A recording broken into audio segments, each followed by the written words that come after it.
Hi, this is Kerby Anderson. You know, each day we take on the tough issues and provide a biblical perspective to them. The topics we cover are wide-ranging. Apologetics, theology, prophecy, creation and evolution, intelligent design, marriage, family, child-rearing, the millennial generation, trends in society, politics, economics, business, religious liberty, the Constitution, public policy, foreign policy, military policy, tensions in the Middle East, abortion, homosexuality, pornography, sexual ethics, media, technology, history, and America's godly heritage. We talk about anything that affects your faith, your family, or your freedom. So don't go anywhere, because Point of View starts right now.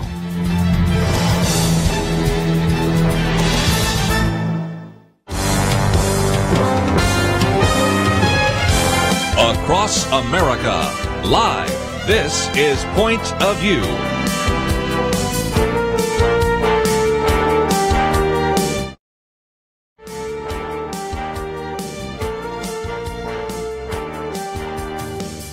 And now, Kerby Anderson. Thank you for joining me today. We are going to be covering quite a bit over the next couple of hours, so I hope you'll stay with us as long as you possibly can. And if you don't have a chance to hear something, don't forget we have podcasts that you can listen to later. Of course, even go to the YouTube channel and watch some of this, because we have guests in studio. And first of all, we have Dr. Merrill Matthews, an individual who's been here so many times in the past, resident scholar for the Institute for Policy Innovation, and we've posted a couple of your articles here today on Point of View. Well, thank you for having me back, Kerby. Always good to have you, and we go back many years. But one of the other people I'm getting to know and appreciate, because I enjoy having him in studio and also reading some of his articles, is Lathan Watts, who's the Director of Community Relations for First Liberty Institute. And Lathan, welcome back. Always glad to be here. Thanks for having me again. Let me just mention that we have articles by both these individuals on the website. We have links to IPI.org and FirstLiberty.org, but a little bit later we will talk about the organizations they represent, and I would highly recommend that you support both of those, which I do, and so I'm not asking you to do something I haven't done. And we're going to be talking about a lot of issues. I think we'll start out in just a minute talking about these midterm elections. This is, again, maybe an update on some of the things that happened on Tuesday. A little bit later, we're going to get into religious liberty, and further on, we'll get into issues of trade and tariff and health care, some of these conspiracy theories and social media cutting some people off and others getting on the board of the New York Times editorial board, government corruption. We have so much to talk about. And that's just 1 week. That's just this week. And but other than that, it's been a pretty slow week. And people say, what do you guys talk about? I said, well, first of all, there is always a lot to talk about. The previous president gave us a lot to talk about. This president does. But even we're hardly even going to mention the president today. We're not even going to talk about the Mueller investigation, unless you guys want to, and everything else, because there's just so many other things. But let's kind of work our way through. A lot of people have made a big deal, and Dr. Matthews, let me come to you for a minute. Ohio special election in Ohio 12th. Now, that is a case, really, it used to be John Kasich's district a long time ago. And so we're talking about something that's somewhat urban, somewhat suburban. So in some respects, it's a little more divided, but most people said the Republicans should win going away. And Troy Balderson is ahead. But they, last time I counted, still had about 3,400 provisional ballots, which, you know, could break in the other direction for Danny O'Connor. So does that tell us anything? What about a special election? Does it give us any indication what might happen in the fall? I believe Ohio requires a special a recount if it comes in less than 0.5%. Right. The military, in those absentee ballots, a lot of those are military. I'd be surprised if that breaks heavily for Democrats. So I suspect he's going to win the election. But yes, the Democrats were saying we're likely to win this. Now they're saying we've got a moral victory in there, and they may, because it was a low turnout for Republicans again, significantly lower for Republicans, whereas Democrats turned out, I believe, nearly 90% of the number that had voted in the last presidential election. So it was a high turnout for Democrats, and that's what we think may happen in the election. Having said that, the generic ballots are beginning to narrow a little bit. Now they're looking at about a Democrat +4, +5, and some even have it down to Democrat +2 or 3 in the generic congressional ballot. So we still got a long way to go. You know, in presidential elections, they typically say we don't really start paying real attention until after Labor Day, and we're not there yet. Very true. That may be changing these days with the 24-hour news cycle, but a lot of people haven't weighed in on this yet. So it'll be interesting to see what happens. Well, it certainly will be. And if nothing else, one of the takeaways is anybody says that one vote doesn't count, especially when you go to, and we'll talk about this in just a minute, in Kansas, the governor's race there were less than 200 votes to separate the two. I mean, that will be a recount, by the way, in that particular case, but we'll see where that goes. But Lathan, what about this? You've been watching elections and work with congressional campaigns, so you know all about this. Certainly, yeah. If you ever thought my vote doesn't count, these last few days, I should disavow you of that notion. As you mentioned, the gubernatorial primary in Kansas. Yeah. I think I heard this morning the margin was down to 91 votes. Yeah, I missed even looking at that today. Between those two candidates. So that's a hair's breadth. Yeah. Exactly. I mean, your vote always counts. I think, historically, traditionally, the party that's out of power in a midterm election usually picks up seats. There are some exceptions, George W. Bush in 2002, but the momentum historically, traditionally, would be with the Democrats in an odd, in a mid-year, midterm congressional election like this. So I think, a factor will be how many of those real hardcore supporters of the president will turn out and support their member of Congress when the president isn't on the ballot. Because there's 435 members of Congress. He can't go campaign for every Republican that's running, for re-election. He can't show up and do a rally for everybody. He can tweet about it. He can do media appearances about it. So a big factor, I think, is going to be how many of those hardcore supporters of his are going to turn out for their local congressional candidate. Well, that's one of the things I want to talk about with Trump for just a minute, because, it was interesting. He sent out a tweet afterwards and said, Balderson was down, and then I had my rally. Right. And in a surprise move, made the election about himself. You just said a minute ago we weren't going to be talking about Trump, and here we are talking about it. Well, that's at least one, since Lathan brought it up. Here we are talking about Trump. And again, Trump could go to Ohio and make a big deal about that, and at the last moment also supported Chris Kobach in Kansas, but now he can't go to 435. Right. What's in, and he wouldn't go to 4. Well, he wouldn't. But what's interesting about this is that the media narrative had been, it looks like Democrats may win this. Now they're saying it's a moral victory, and I'm just amazed at how many in the mainstream media have the election's over for them. It's just how many Democrats are going to be up in the new Speaker Pelosi speakership. They haven't learned anything from the last election, that you ought to be a little cautious. And I think Lathan put it exactly right. You got headwinds going in.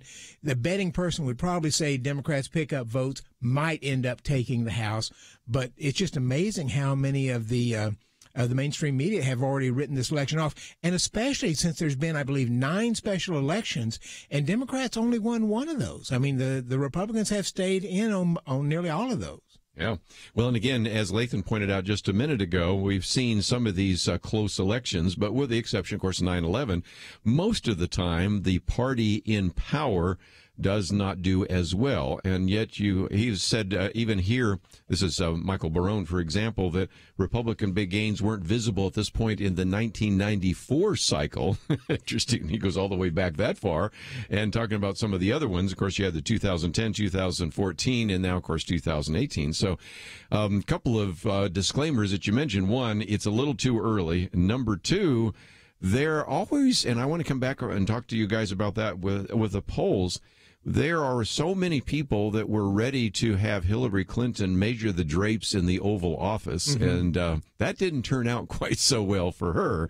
And I think there are more and more people that simply say, I'm not going to tell you who I'm going to vote for, or even if they are, it's difficult, especially in a midterm, to figure out who's going to turn out and who's not going to turn out. And if you get a lot more turnout with Democrats, you know what happens. A lot more turnout with the Republicans, again, we know what happens. But in most cases, difficult to determine And so we'll see where that goes. But anyway, let's take a break. We're going to come back and talk more about the elections and what about the impact of Donald Trump, and has there been any impact of Bernie Sanders and Alexandria Ocasio-Cortez? They've been traveling around to some of these congressional races, too. We'll talk about that right after this.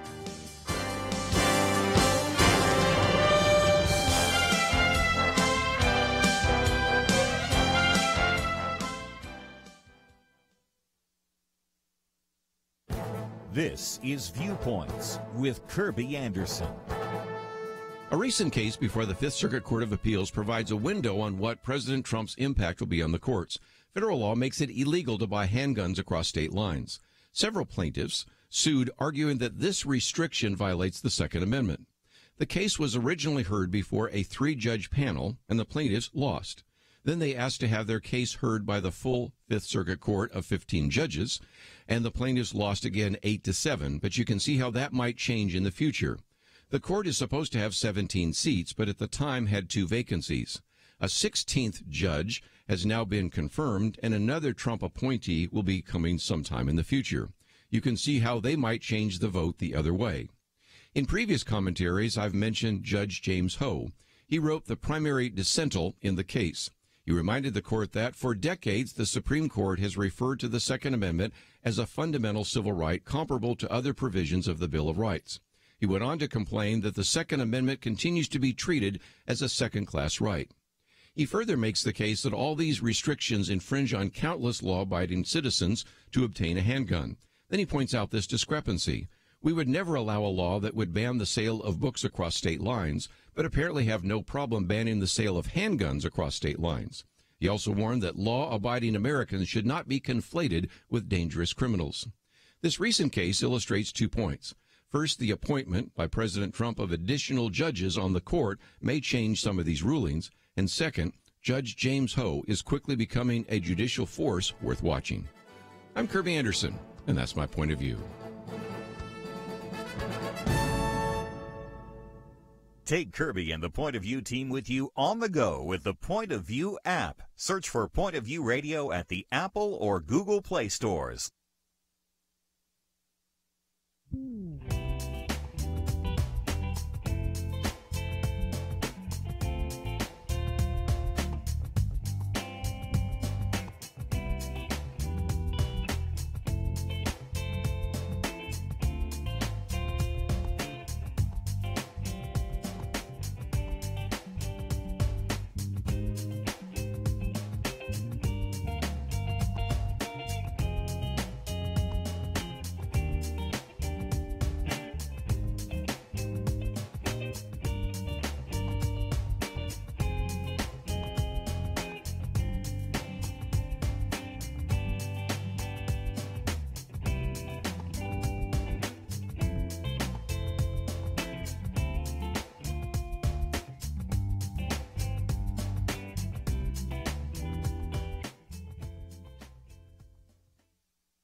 You're listening to Point of View, your listener-supported source for truth. Back once again, if you'd like to join our conversation, 1-800-351-1212. It is our weekend edition. And Dr. Merrill Matthews with us and Lathan Watts. And Lathan, let me come to you because we were just hearing from Dr. Matthews about the influence of Donald Trump. Does he go when he can to some of these areas? Is there a place where, in some cases, congressional candidates want to do, since the new Mission Impossible movie's out, I disavow any knowledge of his action? How do you begin to think this through? You've worked on senatorial and congressional campaigns. What's the strategy here to use the president? A lot of it would depend, on the district that you're running in. If you're in a moderate district, you're going to know how well the president polls in your district. If he polls poorly, absolutely, you're probably going to run as far away from the president as you can get and hope that he doesn't tweet anything about your race. Hope he ignores you, and you ignore him if he even flies in with Air Force One, right? Exactly. Don't even show up at the tarmac. But remember, you can send Mike Pence. Who's what a widely, great idea. What a great idea. And Pence has been going around doing a little bit of that, and I suspect that's targeted at districts where Trump has high negatives, but you still have a traditionally Republican district. Good idea. There's one. Exactly. The other thing that we haven't talked about in this midterm election is the the Senate races. Yes. Because everyone is focused on the House primarily because the mainstream media, as Dr. Matthews pointed out, has already sort of written it off that they're going to take control of the House. Mm-hmm. They really stopped talking about the Senate a long time ago when I think they realized that they're not going to take the Senate. But there are some Democrat senators up for re-election in states that Trump carried by large margins. Joe Manchin in West Virginia, Heidkamp, Joe Donnelly in Indiana. These are places where you're a Democrat in a state that voted by a pretty large margin for a Republican president. And those are places where I think you may see President Trump show up or Mike Pence show up and try to put some pressure on those races. And that leads into a lot of talk about confirming soon-to-be Justice Kavanaugh. There you go. A lot of other judicial nominees that need to be confirmed, and a lot of other executive branch nominees that need to be confirmed that really have not been talked about much in the media. There are high-level positions in our government that have not been filled. We're talking directly under cabinet level that haven't been filled. At the rate we're going, it would take 9 or 10 years, they say, and I don't think he's going to be in office that long. Right. So if you're Michael Moore has his doubts about this. Right. That's another story. So if you're Joe Manchin in West Virginia, you are. How are you going to vote? Are you going to vote? For yes Brett on Kavanaugh or not? How about Claire McCaskill? Because she is going to be running against Josh Hawley, and that's kind of interesting because now they're saying we're going to get to this later, the tariff issue against him because of Missouri and agriculture. Some people have even said that might be something Debbie Stabenow will do in Michigan against John James. So later on, we're going to get back to the Senate because when we talk about the tariffs, that's kind of a big issue too, because if there's another headwind. If there's a headwind that's really blowing hard and hurting some car manufacturers, agricultural people, I think Tennessee's another example right now, whether Marsha Blackburn's going to win. I think the tariffs could be a problem, too, don't you think, Dr. Matthews? It could be a huge problem, and I think that's the big question mark right here. If we were looking at the economy we were looking at in January, which everything looked optimistic, that looks great for Republicans going into November. But now you've got the tariff battles going, and we just don't know where this is going to go. Yeah. Trump has backed off European Union. He had been getting advice from some of his advisors. Don't try to fight multiple tariff battles and at the same time go after China. You'll get a lot of support from the public, but don't try to do the European Union, Mexico, Canada, Japan, everybody else. So he has apparently sort of backed off that a little bit and is focusing on China, but he's also imposing sanctions on Russia and on Turkey today. Increased the sanctions on Turkey, which is hurting the Turkish economy and hurting the stock market. It's just not clear where this is going to be come November. And again, a lot of people say maybe 50-50 for the House. Again, as a Democrat, you need 23 seats. Do they get 23? I don't know. There's enough possible low-hanging fruit. I don't think you have Democrats take over the Senate, and that gets back to some of those issues of judicial appointments and federal appointments, right? Yeah, exactly. And I think to follow up on the trade issue, I think that's an issue where you will see some Republicans, maybe in some swing districts or competitive districts, who will go out of their way to distinguish themselves from the president's position. That's an issue that is traditionally Republicans have not supported tariffs. They've been very much free trade, the party of free trade. And I think that's an issue where some of those Republican candidates probably will distinguish themselves from the president's agenda. But even if the House switched parties and you have Democrat control of the House, the Senate is still where all the confirmation process is contained, and you're not likely to see a whole lot of legislation out of the House that has any shot of being passed in the Senate. So the Senate won't really have anything left to do but vote on confirmations. So and that should be their priority if that's the case. I mean, I personally would like it to be their priority anyway. Yeah. But I think, if the Democrats take the House, the majority of their time will be deciding which articles of impeachment they're going to file and how many investigations they're going to launch and who's going to get subpoenaed and all of that. the Senate won't have a whole lot else to do but vote on people that need to be confirmed. And in the past, what we've had is, even when we've had a Republican House and Senate, the Republican House, to give them credit, there's been, I think, some like almost 600 different pieces of legislation that some have counted that went to the Senate to die. And even when you've had bipartisan legislation, early in the week we had Star Parker here talking about a bipartisan bill for prison reform, where you had 160 Democrats out of 300 plus individuals who voted for this bill. It still goes to the Senate, and who knows what happens there. But if you have a Democratic House and a Republican Senate, you talk about a do-nothing Congress, that's kind of what we end up with, right? Well, and one of the things that the Senate has not wanted to do is allow votes on things that will help Democrats. So you had that $15 billion rescission that they were going to try to bring the money back.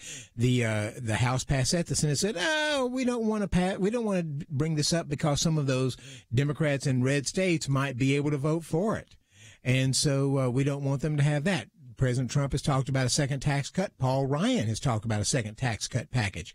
The Senate says we don't want to pick that up because we don't want those Democrats to be able to vote for something that might get them reelected. So, in my opinion, that is scandalous from the Senate's point. Right. You don't. If you have good legislation, you need to be moving it, and they haven't been doing it. Do what's for the best of the country, not again the partisan issue. Especially when you have a rare opportunity to actually get something done. Yeah. Now, McConnell has said he plans to have a vote on Kavanaugh prior to right. I would think so. Election, because they want him seated for the October term of the Supreme Court. Right. So I think you will see a vote, a hearing and a vote by the end of September in order to seat him by October.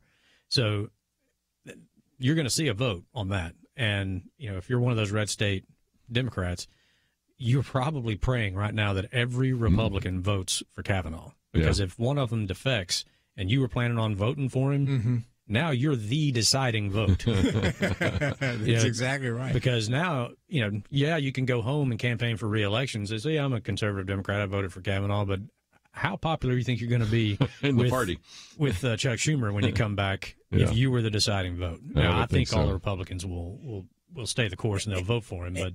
And, we should mention that the Senate is actually supposed to be staying in 3 out of the 4 weeks of August. Well said.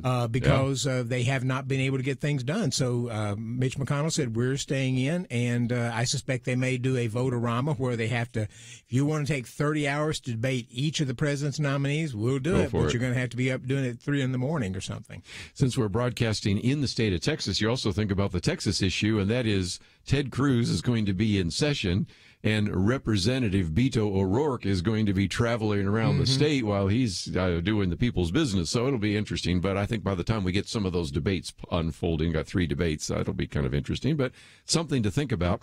We come back, though, I want to talk about, we talked about a little bit of Donald Trump. But what about what some people think is the new leader of the Democratic Party, Alexandria Ocasio-Cortez, or the current leader of the Democratic Party in the House, Nancy Pelosi and Bernie Sanders. They've been traveling around, and you would think that in some respects that some of these attack ads, the individuals that are Republicans are running actually against Nancy Pelosi, or running against Bernie Sanders because of the way the ads are. So we'll talk about that, and then we'll get into some other very important issues. But if you'd like to join us, 1-800-351-1212. May also mention we broadcast on Facebook Live, and some of you like to leave comments there if you don't call in, and we'll take some of those comments as well about the midterm elections. And if you'd like to know more about either of our guests, we have information about them on our website, pointofview.net. And we've posted a couple of articles by them, which we will get to in due course. All that coming up right after this.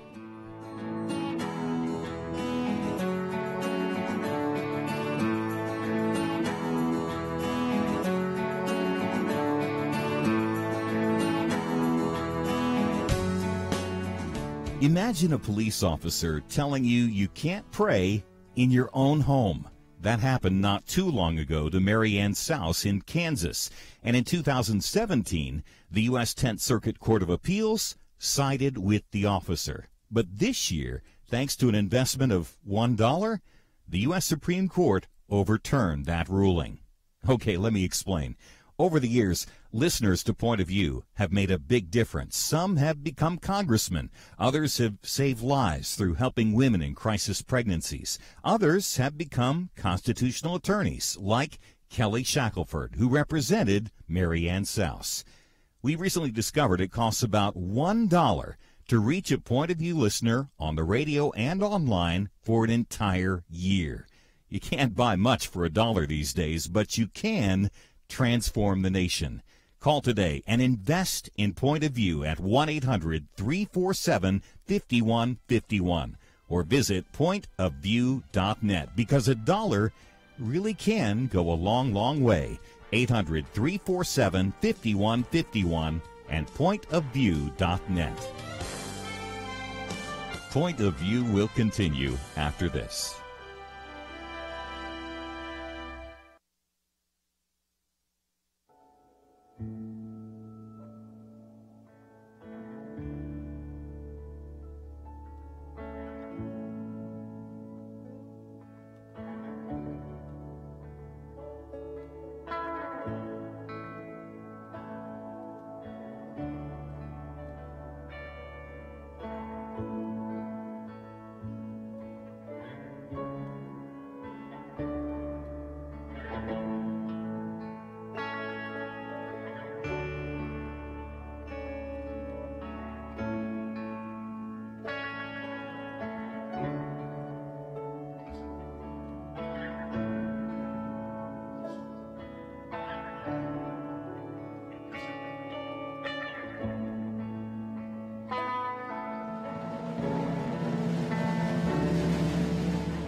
You are listening to Point of View. The opinions expressed on Point of View do not necessarily reflect the views of the management or staff of this station. And now, here again is Kerby Anderson. Back once again, if you'd like to join our conversation, 1-800-351-1212. Thought we'd stay on elections for another minute or two, and for no other reason to recognize that just as Donald Trump has been traveling around, Lathan, you've been following the fact that Bernie Sanders and Alexandria Ocasio-Cortez have been traveling around, and most of the individuals that they've endorsed and tried to help haven't done so well. So even though there has been this sort of mindset that maybe Democrats need to double down and spend a lot of time talking about single-payer health care called Medicare for One, which we'll talk about we'll talk about a little bit later. Talk about a $15 an hour minimum wage, as well as free college tuition and all sorts of other things. That so far hasn't done very well, even in the Democratic primaries. No, I don't think a single candidate that Ms. Cortez stumped for won. I think Bernie might have pulled off one or two in the races that he was involved in. But if you're a Republican congressional candidate right now, no matter who your actual opponent is, you should be campaigning against Ms. Cortez. You ought to thank your stars every time she steps in front of a microphone. She's the gift that keeps on giving. The other day, she couldn't figure out exactly what position Nancy Pelosi actually holds. Yes. If you listen to that audio, I mean, it's just painful, you know. Especially in a tight race, you ought to, if you're a Republican, you ought to ask your Democrat opponent: is this the Democratic Party? Is this the future of the Democratic Party? You ought to put them in that spot and say about the upper middle class doesn't exist. You know, the fact that she's got an economics degree. Let me talk to everybody who goes to that school right now. If you are majoring in economics from that university, change your major. Right. Diminish every time she opens her mouth. They're slim and none if you're university. See, I think Lathan's being too tame. I think Republicans ought to pay to fly her into the various contests. Speaking of that, let me get your comment about Nancy Pelosi, which leader, not the Speaker of the House and all the rest, is again something that came out recently about how Nancy Pelosi shows up in congressional ads by Republicans because what they're trying to do, and I think there's some intelligence to this, Dr. Matthews, because a lot of people may say, well, I like my member of Congress and I just vote for the person. Yeah, but when you vote for the person, you're also voting for a rookie, and you are a first-year member of Congress, and Nancy Pelosi is Speaker of the House and you're a Democrat, you may want to exercise some independence, but it probably isn't going to happen very often. And a number of Republican candidates are trying to push their opponents to say, will you vote for Nancy Pelosi as Speaker if you win this election? And you get a lot of him-hawing. Sometimes they'll say yes, sometimes they'll say no, and sometimes they'll say, I'll get back to you on that. And that just, again, illustrates the point, because what's at stake is, again, who runs the House of Representatives. And again, you've worked with members of Congress, and just speak to that for a minute, Lathan, because I think it's just another point that we need to educate our listeners. Every time I have somebody call in and say, look, I just vote for the person. You know, I think it's important to pay attention to the person, but you should not ignore the party. Absolutely. Because parties still run Congress. The first vote your member of Congress will make is on the Speaker of the House. And it is, frankly, probably the most important vote they will make, because Speaker of the House sets the leadership, appoints the committee chairs, makes the committee assignments, and determines what comes to the floor. Exactly. Decides what bills you will get a chance to vote on, which ones you won't get a chance to vote on. It's the most important vote that they cast. And which is why, like Dr. Matthews said, it's a valid question to raise in your congressional election. Who will you vote for Speaker? If you have any sort of institutional memory, you don't have to go back that far to remember what the House was like under her leadership. Do you want that again? You know, if you're in a contested, a tight race, congressional race right now, you absolutely should be highlighting the fact that the first vote that Democrat opponent of yours is going to cast is going to be for Nancy Pelosi for Speaker of the House. We used to have some blue dog Democrats, and I've not seen as many of those. There is a lot more division, and the bottom line is sometimes the previous Speaker of the House, and certainly the current Speaker of the House under the Republicans, has allowed for some to stray. Freedom Caucus is a good example. I just don't remember too many times when Nancy Pelosi allowed anybody that was a Democrat to stray, even if they were the so-called blue dog Democrats, of which they're becoming more and more an endangered species all the time. When Sam Rayburn was Speaker of the House, he used to say to a new Democrat coming in, your first term, your vote is yours. After that, your vote is mine. And I don't think it's as strong as that anymore, but the speaker will have a strong ability to be able to force them to vote where he wants. And then if they feel like they need an exemption because of some issue, they'll then go to the speaker and say, I can't vote for this. Right. And the speaker will determine how many they can allow to break off from that. Yeah, and so they can let a few stray along the way. But I remember the old another line there, to get along, go along, right? You know, Sam Rayburn. So let's recognize that whoever becomes the new Speaker of the House, if the Republicans hold the House, is going to probably have a looser hand, I would think, than the hand that Nancy Pelosi or somebody else, I can't imagine somebody would replace her. But again, that's the question that's being asked right now in these congressional races. And if I'm a Democrat right now, I don't want to answer that question, do I, Lathan? No, and I mean, I think you raise a good point there also about if the Republicans do retain the House, it is likely to be with a slimmer margin. Right. And therefore, whether that's Paul Ryan or whoever that may be in the Speaker's chair, he or she is probably going to almost be forced to have a little bit of a looser rein because they can't afford to lose a single member on big votes. And so you may see some of the Freedom Caucus, for example, or moderate Democrats in swing districts or whatever, who are given a little bit more leeway to think, act, vote a little bit more independently, simply because if there's a major issue where they got to have all hands on deck, you have a thinner margin to begin with. So it'll be an interesting dynamic either way. But if it's a Democrat-controlled Congress, the number of votes on legislation I predict will be few. Most of the House's time will be spent calling for special investigations and appointing, asking for independent counsels and figuring out which and how many articles of impeachment they're going to file. It's just unbelievable. Yeah, I mean, if you are a supporter of Trump's agenda, but you're ambivalent about your member of Congress, those two are mutually exclusive. I mean, if he loses control of the House, his agenda, legislatively anyway, is practically going to grind to a halt because revenue bills, tax bills, tariffs, all of these things should originate in the House when our government functions according to the Constitution. And that's not going to happen. That often these days. No, it's not. But think about it this way. If those things are not getting done by the House, we know how independent our president is. It's not a stretch to see him taking out his phone and his pen and doing things via executive order the way the previous president does, which are then subject to be rescinded by a future president. If you want things to last, you have to do them the proper way. And a lot of that stuff has to originate in the House.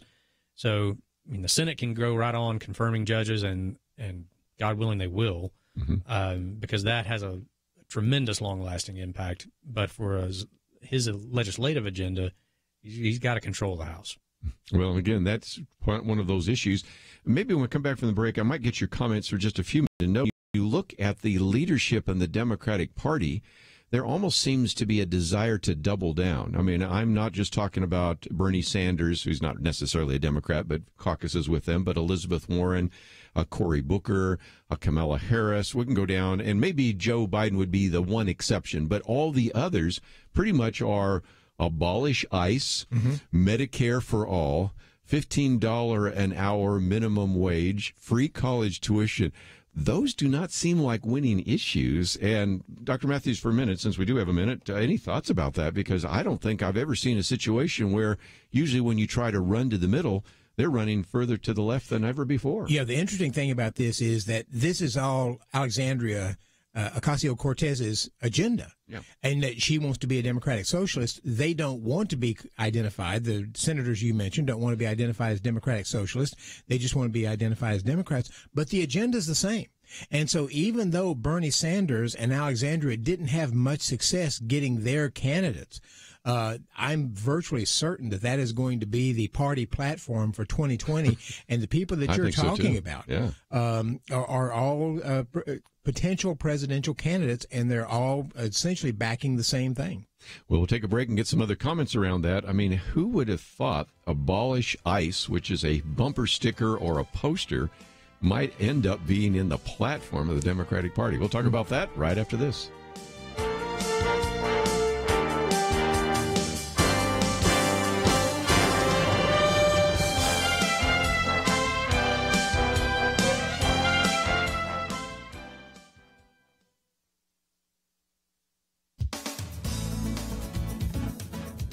U.S. citizens are having fewer babies these days. According to the National Center for Health Statistics, which is part of the U.S. Centers for Disease Control and Prevention, the number of babies born last year in the U.S. was down 2% from the previous year and has hit a 30-year low. The U.S. birth rate dropped to an all-time low in 2017, 60.2 births per 1,000 women, and the U.S. fertility rate is the lowest it's been since 1978. It was 2.1 children per woman in 1990. Now it's 1.76, which means that women will have, on average, fewer than 2 children each, below replacement level. Birth rates do tend to drop during periods of economic distress, but these levels exist in the midst of an economic boom. The Wall Street Journal's reporting revealed mild alarm, stating that the figures suggest that a number of women who put off having babies after the 2007 to 2009 recession are foregoing them altogether. Plus, millennials are increasingly choosing to delay or forgo parenting in an effort to establish their careers, pay off sometimes massive student debt, and gain financial independence from their parents. Without enough young people growing up and entering the labor force, certain economic problems crop up, and our giant baby boom generation is beginning what will be a massive move into retirement, leaving a smaller share of young workers to pay into Social Security and Medicare. And think about it from a family standpoint. A generation is aging and will be in need of care, with fewer family members to help. Increasing the number of foreign-born workers can alleviate some of the labor force and Social Security concerns. But we should look at the current birth dearth as an opportunity for the church to increase its waning influence in our culture, to be fruitful and multiply as part of our stewardship. We should have more babies and then teach our children well. For Point of View, I'm Penna Dexter.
Now, back to Point of View, your listener-supported source for truth. Once again, if you'd like to join our conversation, 1-800-351-1212. Well, I put on the table the Democrat Five. That's Joe Biden and Cory Booker and Kamala Harris and Bernie Sanders and Elizabeth Warren. Let's at least put on the what I call the Democrat Five issues. Single-payer plan, which is, of course, Medicare for all. We're going to get into that in more detail in the next hour. Free college tuition, guaranteed basic income, abolish ICE, Immigration and Customs Enforcement, and a living wage of $15 an hour federal.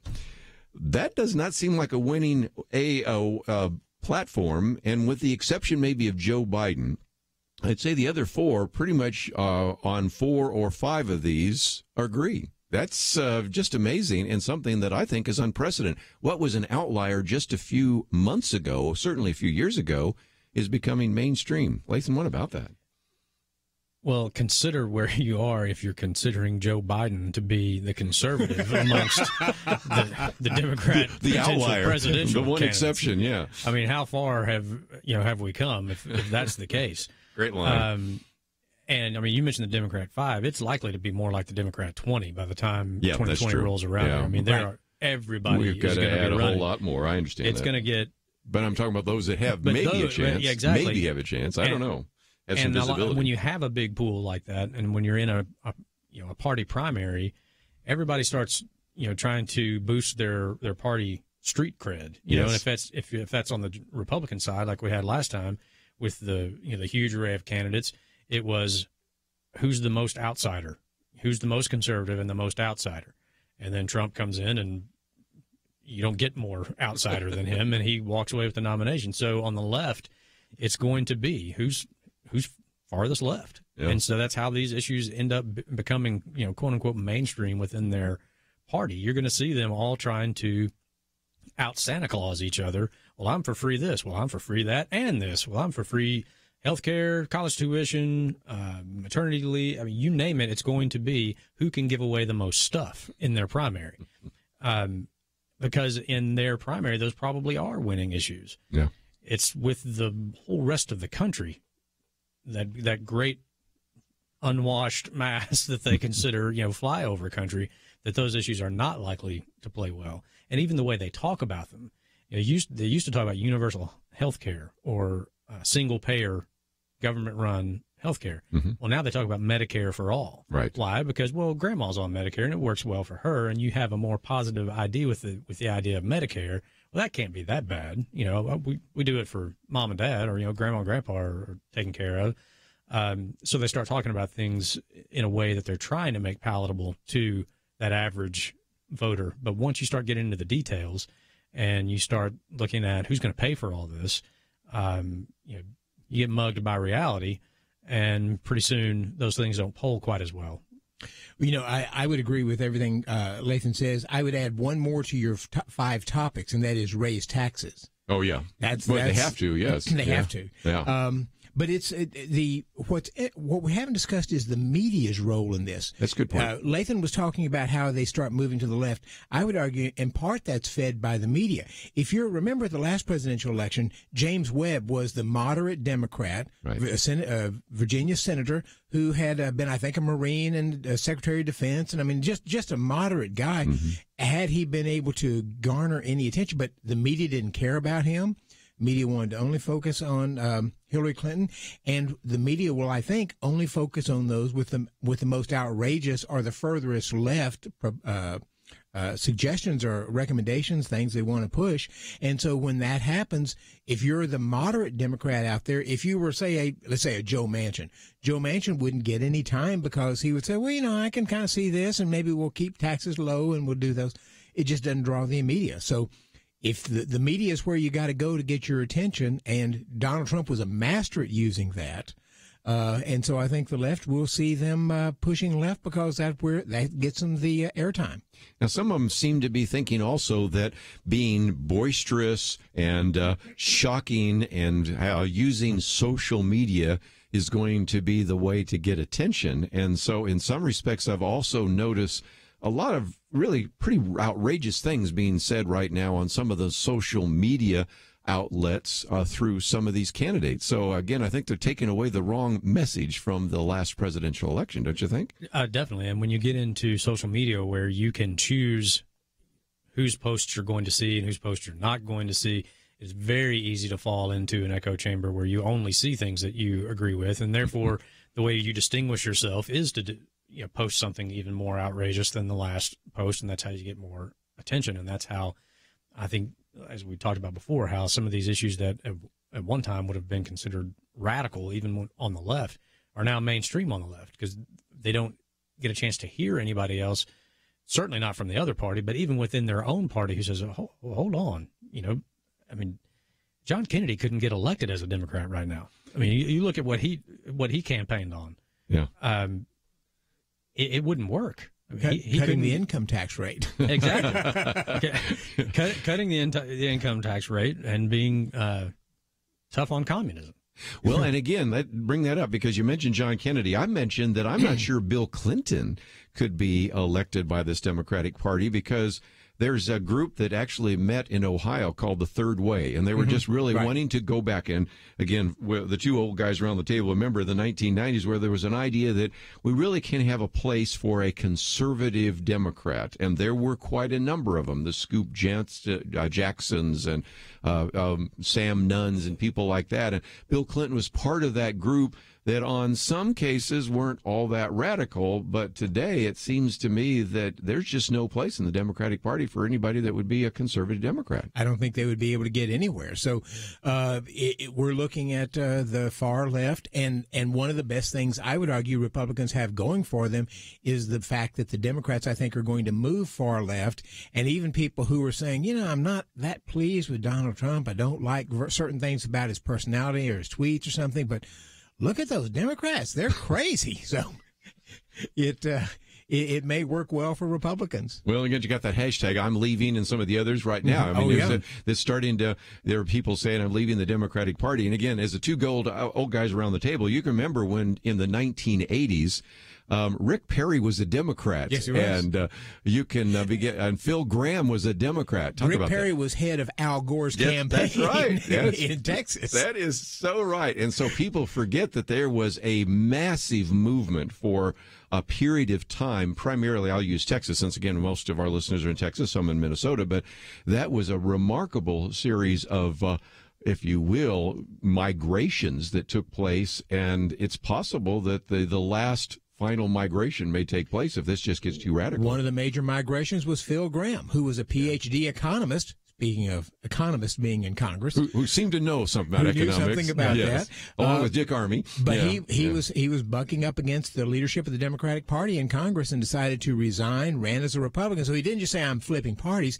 He said I'm going to resign and actually run as a Republican. Had a special election. He won that. Then he went on to become a senator. Yeah, and he really did kind of clear the way in Texas. But you think even prior to that, Ronald Reagan left the Democratic Party. Very true. And his, memorable quote was, the Democratic Party left me. Right. And I think you were seeing a lot of people with this walk away movement, hashtag, who are feeling the exact same way right now. Yeah, walk away, I'm going, Strangely, James Comey is trying to get Republicans to walk away and become Democrats. I don't know if that's working as well. But he said, just don't be radical Democrats. Just don't be radical ones. Well, we're going to take a break, and we'll come back and get into the issue of religious liberty. We are privileged to have with us today Lathan, who is, again, Director of Community Relations with First Liberty and a lawyer in his own situation. And I might just mention, we got Bobby Bowden we're going to talk about, and Coach Kennedy. We're going to talk about Chaplain Squires, and I can't even believe what's going on there. But we'll get into all those details right after these important messages.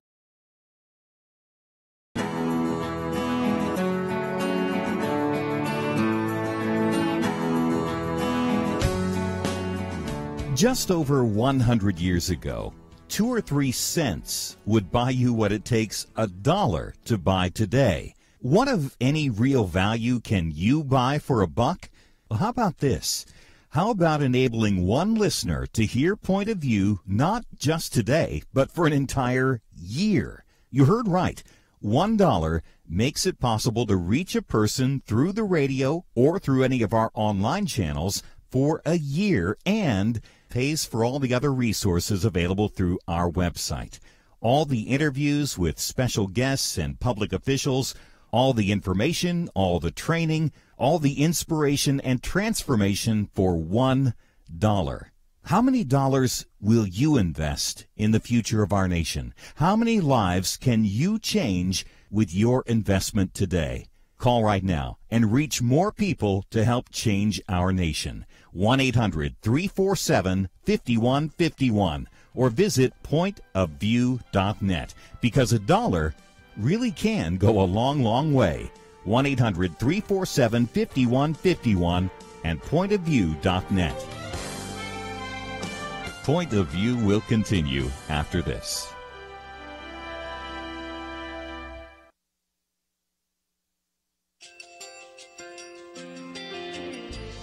I just want to thank you so much for all the wonderful programming you have.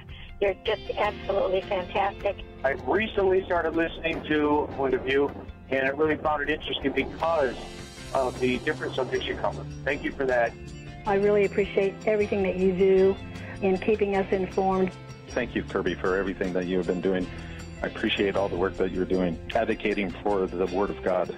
Thank you so much. Point of View, I think, is absolutely necessary because it's a Christian perspective, a biblical worldview perspective, and receive very current, up-to-date information about what is really going on, week to week in our culture, which is changing so rapidly, and yet it's morally sliding backwards. Yeah, I'm just, first of all, I thank you guys. Y'all's program is wonderful, and enjoy it every day. I learn so much every time I listen to it. Point of View Radio Talk Show.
Hi, this is Kerby Anderson. You know, each day we take on the tough issues and provide a biblical perspective to them. The topics we cover are wide-ranging.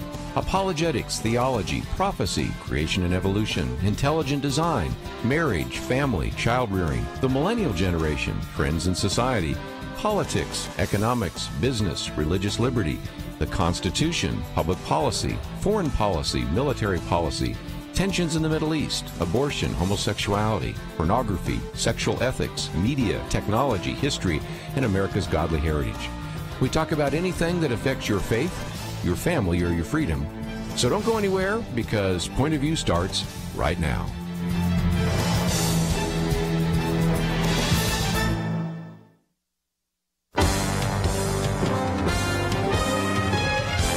Across America, live.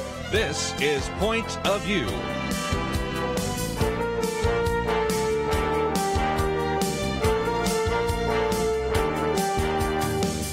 And now, Kerby Anderson. Weekend edition, and we are grateful that you have chosen to join us today. We're going to be talking about a lot of very important issues, and let me introduce the roundtable. Dr. Merrill Matthews has been with us many times before, resident scholar with the Institute for Policy Innovation. We have a link to ipi.org, and Dr. Matthews, in just a few minutes, we're going to be talking with you about some of the articles we posted on trade and tariffs and health care and Medicare for all and those kinds of issues. So always great to have you on the program with us. Well, thank you for having me.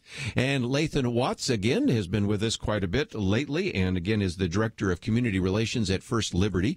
You can go to firstliberty.org. We have a link there as well. And Lathan, we've got one of your articles about the whole idea of the separation of church and state. And I know you contributed a little bit more on some of the other religious liberty issues we're going to be talking about. So thanks for joining us today. Always glad to be here. Thanks for having me. Last week, we did spend a little bit of time and our first hour nationally to talk about religious liberty, but there have been some developments, and one of those is that Kelly Shackelford said that Bobby Bowden, who is probably one of the best-known college football coaches out there, and at least one college football coach who doesn't have a scandal associated with him right now, if nothing else, who has written a wonderful piece which we have taken the time to post, if you would like to read it, in which Bobby Bowden said, "I'm proud to take a knee with Coach Kennedy." Tell us the rest of the story.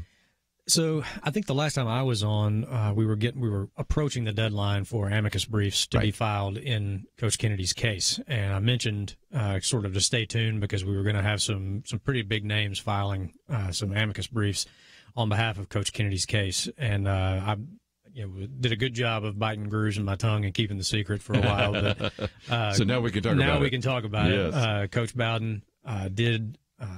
And this is 4 pages, so people can read it. It's not a brief; it's just a summary. But, that is about Coach an Kennedy. op-ed that Coach Bowden very, very nice. wrote that I believe the Daily Caller ran, and but there are lines from that op-ed that made it into Coach Kennedy's brief. I mean, he quotes some of that is from the actual amicus brief that Coach Bowden filed in Coach Kennedy's case.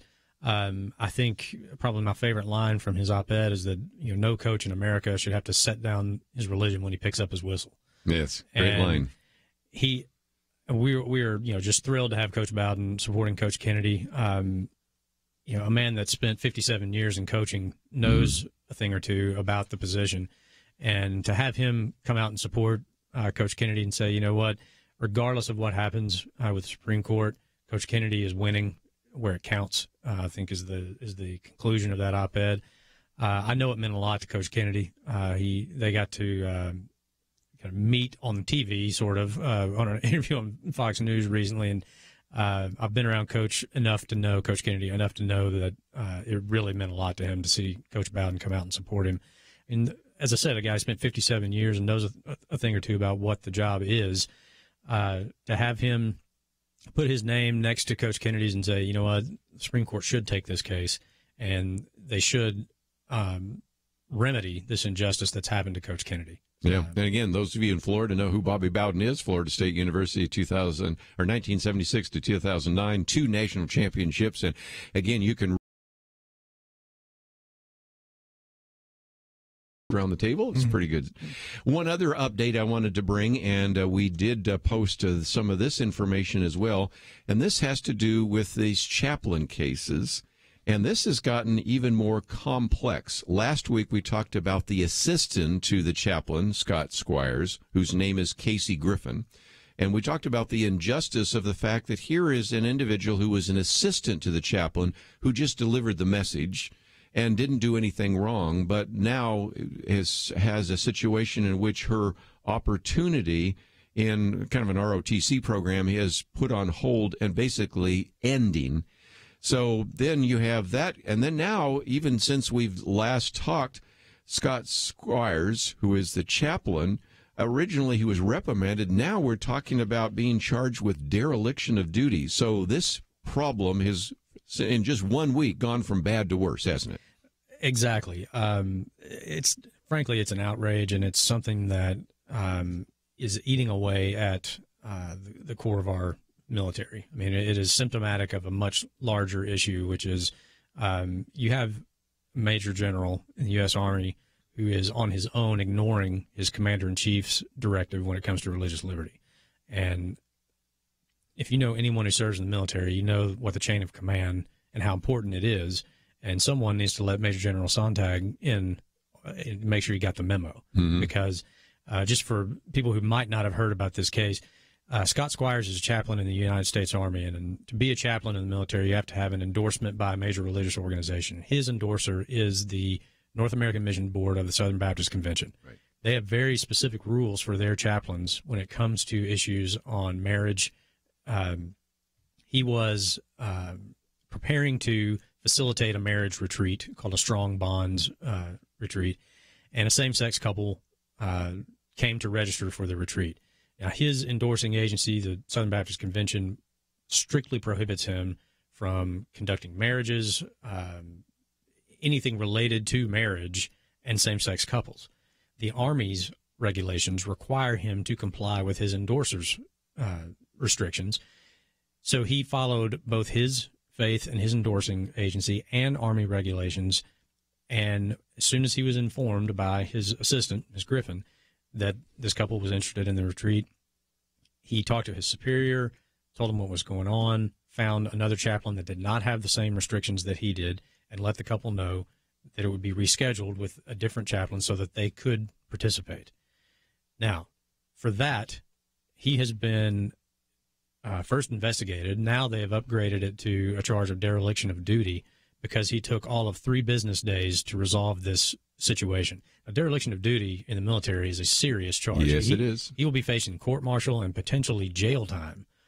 He has done nothing wrong. He complied with Army regulations and his endorsing agency's regulations. Now his assistant, who did nothing more than tell him these people have applied, she now faces losing basically what amounts to a full-ride scholarship and the opportunity to become an officer in the United States Army. The Army has a program called Green to Gold. It's very competitive. She had already been selected for it. Mm-hmm.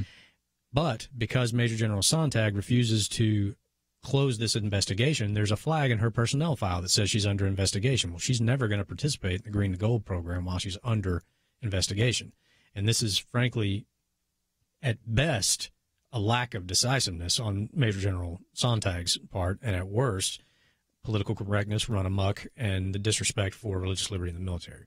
Well, that's the latest update. Again, we have a link to firstliberty.org, and you can sign some petitions to be an encouragement to the chaplain, to Coach Kennedy, and some of those. And when we come back, one of the articles we've posted is the article dealing with the issue of tariffs and Medicare for all. So we've got a couple of issues on the table, so we're going to spend some time talking with Dr. Merrill Matthews about that. A little bit later, we'll get back to some of these other issues of religious liberty, because one of those articles is a piece that Lathan wrote about separation of church and state and Jefferson. So we'll extend those, but when we come back, we're going to get into some of those issues. And again, how will this issue of trade and tariffs affect the election? Will it? And then also, how much money will it cost to go to Medicare for all? We're going to be talking about that right after these important messages.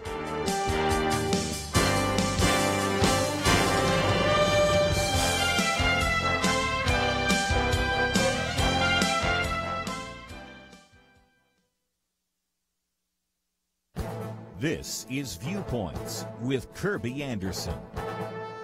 All A recent case before the Fifth Circuit Court of Appeals provides a window on what President Trump's impact will be on the courts. Federal law makes it illegal to buy handguns across state lines. Several plaintiffs sued, arguing that this restriction violates the Second Amendment. The case was originally heard before a 3-judge panel, and the plaintiffs lost. Then they asked to have their case heard by the full Fifth Circuit Court of 15 judges, and the plaintiffs lost again 8-7, but you can see how that might change in the future. The court is supposed to have 17 seats, but at the time had 2 vacancies. A 16th judge has now been confirmed, and another Trump appointee will be coming sometime in the future. You can see how they might change the vote the other way. In previous commentaries, I've mentioned Judge James Ho. He wrote the primary dissental in the case.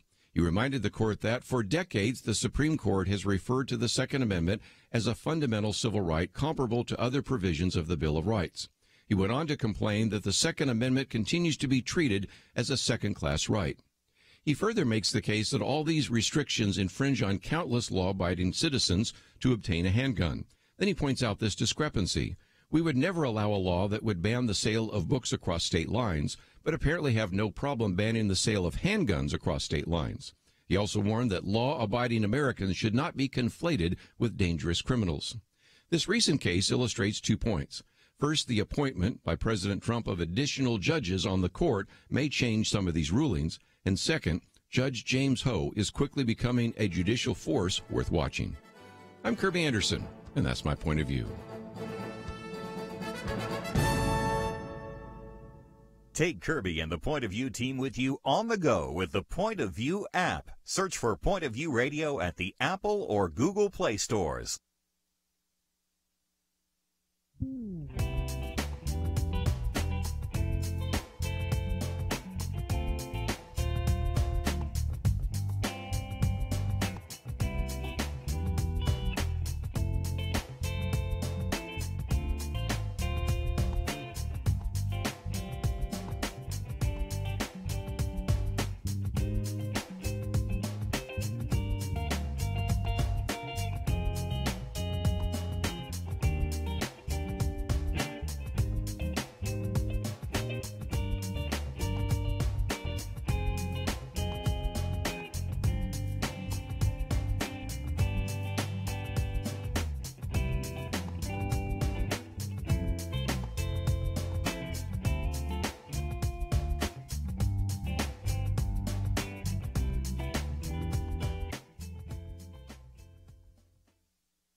You're listening to Point of View, your listener-supported source for truth. Quite a number of articles that we have posted today on the website. First one on, is there a Democratic blue wave? That comes from The Hill. And we have discussed that in a previous hour. It may come back to it again. As a matter of fact, it's going to come up in just a minute because one of the other articles we've posted here is by Dr. Merrill Matthews on Congress and tariffs.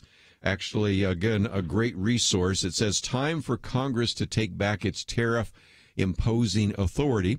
We have a link to it at IPI where you can find it. But Dr. Matthews, we first of all maybe need to educate our listeners for a little bit, because when we see Donald Trump implementing a tariff, if you go back, really Congress has that responsibility, because it's what, Article 1, Section 8 of the Constitution. Right. Explain that. A tariff is a tax, and it is Congress's authority. It's under their responsibility to raise and lower taxes. Congress has to do that.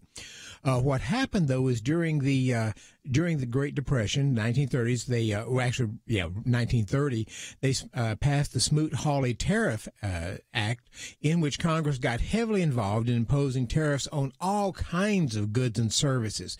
That did not cause the Depression, but it's generally perceived as having exacerbated the Depression. Mm-hmm.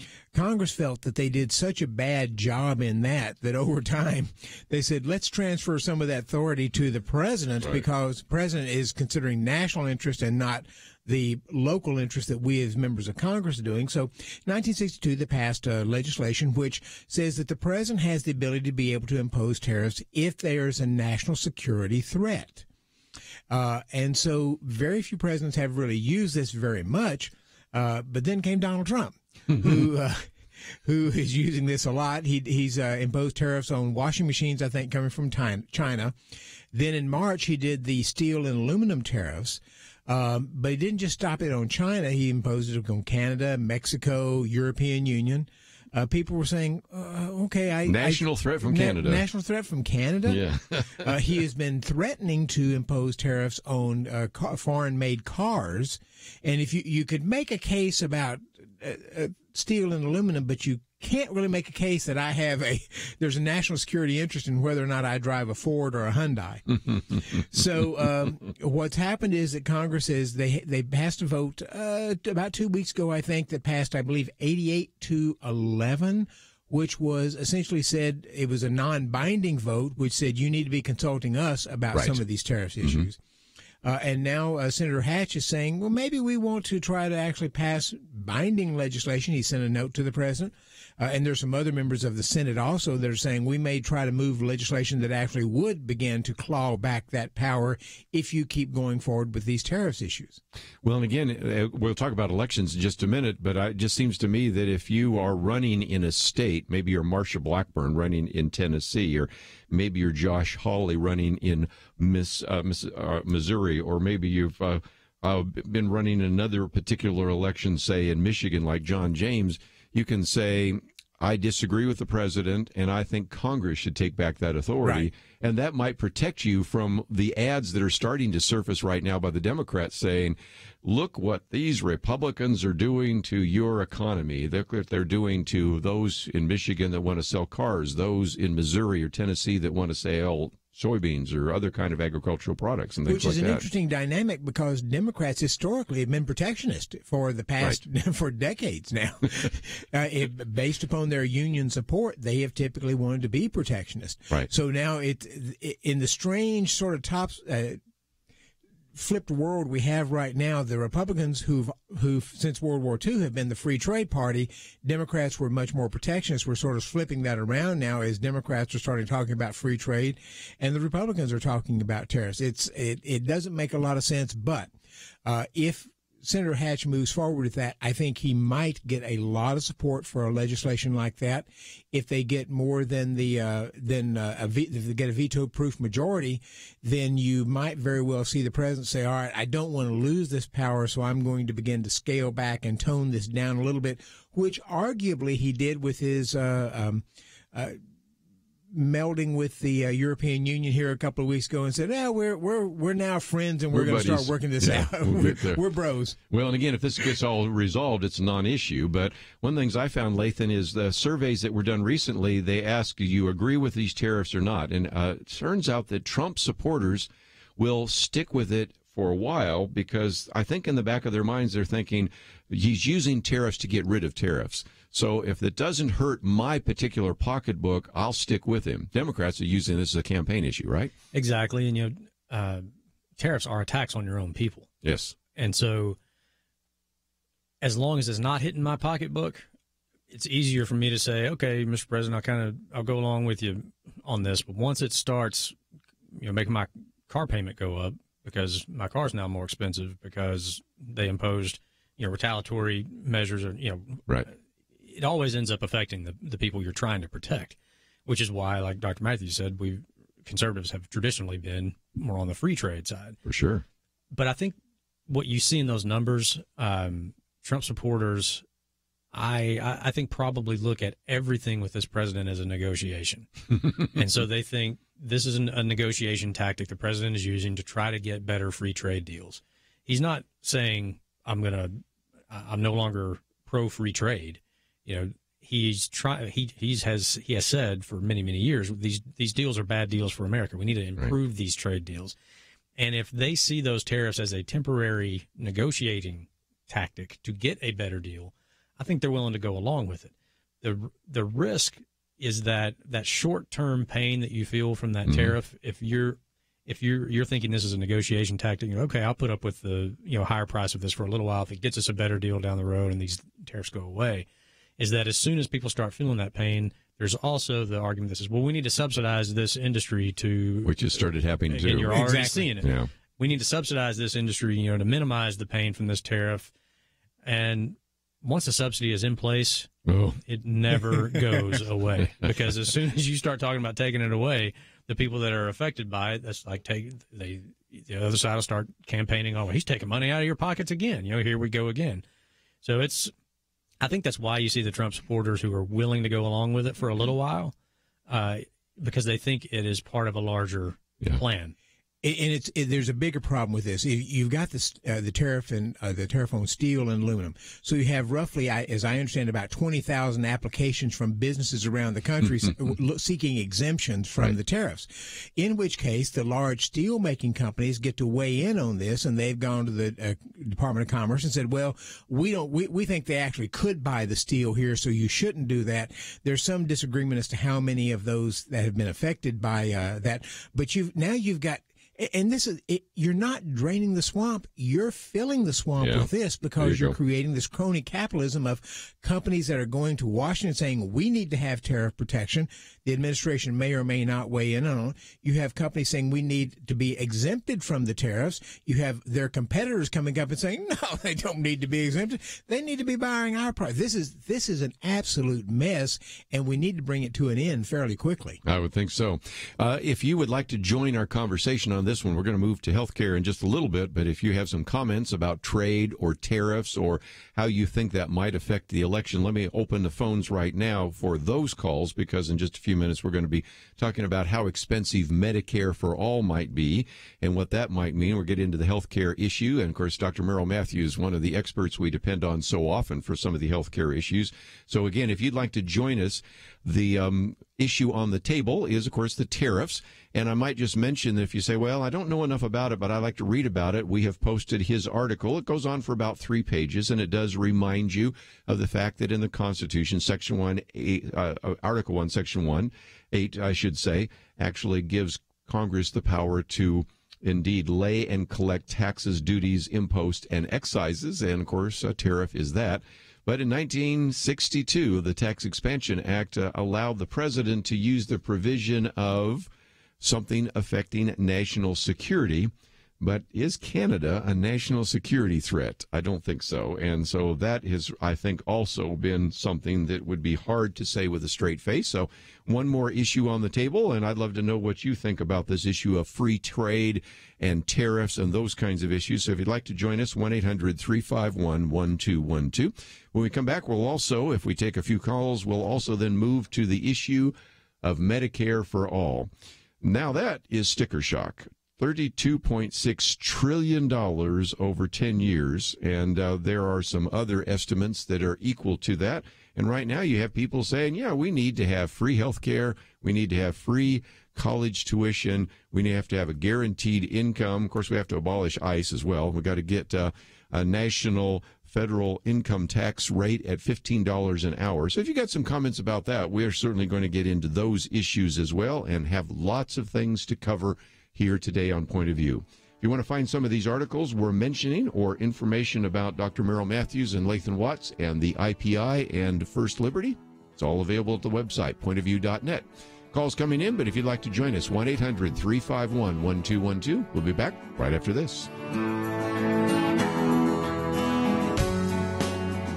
Imagine a police officer telling you you can't pray in your own home. That happened not too long ago to Mary Ann Souse in Kansas. And in 2017, the U.S. 10th Circuit Court of Appeals sided with the officer. But this year, thanks to an investment of $1, the U.S. Supreme Court overturned that ruling. Okay, let me explain. Over the years, listeners to Point of View have made a big difference. Some have become congressmen. Others have saved lives through helping women in crisis pregnancies. Others have become constitutional attorneys, like Kelly Shackelford, who represented Mary Ann Souse. We recently discovered it costs about $1 to reach a Point of View listener on the radio and online for an entire year. You can't buy much for $1 these days, but you can transform the nation. Call today and invest in Point of View at 1-800-347-5151 or visit pointofview.net, because $1 really can go a long, long way. 800-347-5151 and pointofview.net. Point of View will continue after this.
You are listening to Point of View.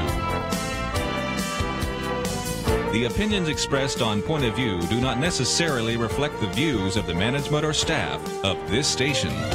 And now, here again is Kerby Anderson. Weekend edition. We are privileged to have in studio with us today Dr. Merrill Matthews and Lathan Watts. And let's go to some phone calls. In the state of Texas, listening on KBDT.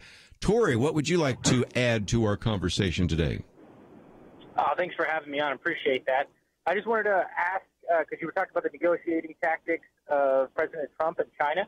And I'm not going to lie, I'm a Trump supporter, and I feel like he's playing long game. I think he's trying to get ahead of these deficits before they overcome us. And I do feel like it's a negotiating tactic for sure. I feel like that. Now, if it plays out another way, I'll be open-minded to that. I think it's a good, strong negotiating tactic. He's used it before, and he's gotten his way before. And I'm hoping that in the long term, like me, myself, my children, as well as my grandchildren, will benefit from him getting rid of these deficits. I just wanted to know what your thoughts were on that. Okay. Well, good, Tori. Very few economists think the trade deficits actually make much difference. We buy things from China. China buys things from us. It's the same thing with other countries. That money that we're spending in China comes back to us in investment and so forth. So it's the trade is part of the current account. The money comes back as part of the capital account. And so it's actually balanced. But he has Donald Trump doesn't have a lot of what we call principles, but one of them is he's always seen the trade deficit as a profit and loss statement. And so if we have a deficit with somebody, he feels like we're losing. Now, in fairness, because these other countries do impose higher tariffs on us than we do on them, if he is able to get their tariffs reduced, we may very well be able to sell more to those other countries. So you might see the trade deficit go down a little bit. If he were to go to zero tariffs, you might see it go down some. But I don't think there's many economists who believe the trade deficit would go away if there were zero trade deficit, simply because we're a wealthier country. We will have more money going out, than they have coming into us. China cannot match our trade deficit simply because they don't have the money there to do that. But having said that, for the long game, I think generally that's considered the best case scenario, that he's trying to get this fairer and that he's trying to go about a long game. China may be a little bit reluctant to do that. European Union seems to be much more willing to negotiate with us on these things. And so I hope he's successful on it. I just hope he doesn't make a mess of things in trying to do it. And we just don't know right now. Yeah, it's true. I thank you very much. Yeah, it really is kind of in the air, but, we can always hope for the best. I feel like he's touching on a lot of things that I personally was very interested in knowing about, and as well as wanting action on. So at the same time, I'm always open-minded. I have liberal friends that I do listen to just because I want to make sure I'm level-headed. I don't want to just kind of be all one side. I appreciate it. Well, and Troy, I would say to you and to any of our other listeners, I think you've done a pretty good job in this piece that you put together, Dr. Matthews, on giving us a little bit of the history. And also, I think there is something to be said about going back to Congress. And let's talk to our lawyer for a minute. Article 1, Section 8 talks about the fact that the power to tax is in the hands of Congress. And this is a case of where Donald Trump is doing something that if Barack Obama had done it, a lot of us around the table would have been saying, wait, you don't even have the constitutional authority to do so. Right. And as Dr. Matthews' piece points out, Congress sort of ceded some of this authority to the executive branch with some bills, with some laws that they passed, beginning, as he said, after the disaster of the Smoot-Hawley tariff bill, that did nothing but extend the Great Depression. It was sort of like, hey, we can't be trusted with this authority. Let's hand it over to the stop us president before we tax again. Exactly. So now, if they want to reclaim that, then I think they should. Yes, and I think that's a good campaign strategy, don't you think? It is, especially. You could say, I don't necessarily agree with the president, and I think Congress should take back its authority. I think that can moot a lot of those campaign ads that are going to come out in the next couple of months. I think you're right, and I think this was probably the one issue that caused the most heartburn within the Republican Party when it came to Trump's nomination, because the Republican Party has been traditionally very pro-free trade. And as Dr. Matthews pointed out earlier, the protectionism had always come from the Democratic Party. So this is an easy way, really, for a Republican congressional candidate if he is looking for a way to distinguish himself from the president. So if you know the president doesn't poll well in your district, well, here's an issue where you can demonstrate some independence from, the de facto leader of your party and say, well, look, I'm not with him on this. Here's where I agree with him, and here's an issue where I disagree with him on. And that's a play for those Republicans maybe in some swing districts or competitive districts where the race is tight. You need to show some independence from the president and your party. That's one way to do it. And one of the problems here is, and this is a principle not necessarily related to Trump. Congress for decades has been ceding some of its authority to the administrative branch. And we saw this with the Obamacare legislation. There were 3,000 statements in there in the legislation which it said the Secretary of Health and Human Services or Secretary of Commerce shall determine the penalty, shall determine who is doing this, shall determine whether or not they cede so much authority to the agencies, which is the administrative branch, because Congress won't like to pass big sweeping legislation, but not get in. I mean, the legislation was already 2,700 pages long. They can't deal with everything, and so they cede a lot of this authority to the administration, and that's just they should stop that. It is Congress's responsibility to do that, and they need to take it back. Which is why on this thing, I would encourage Congress to pull that authority back, as it is under the Constitution. Keep these branches separate.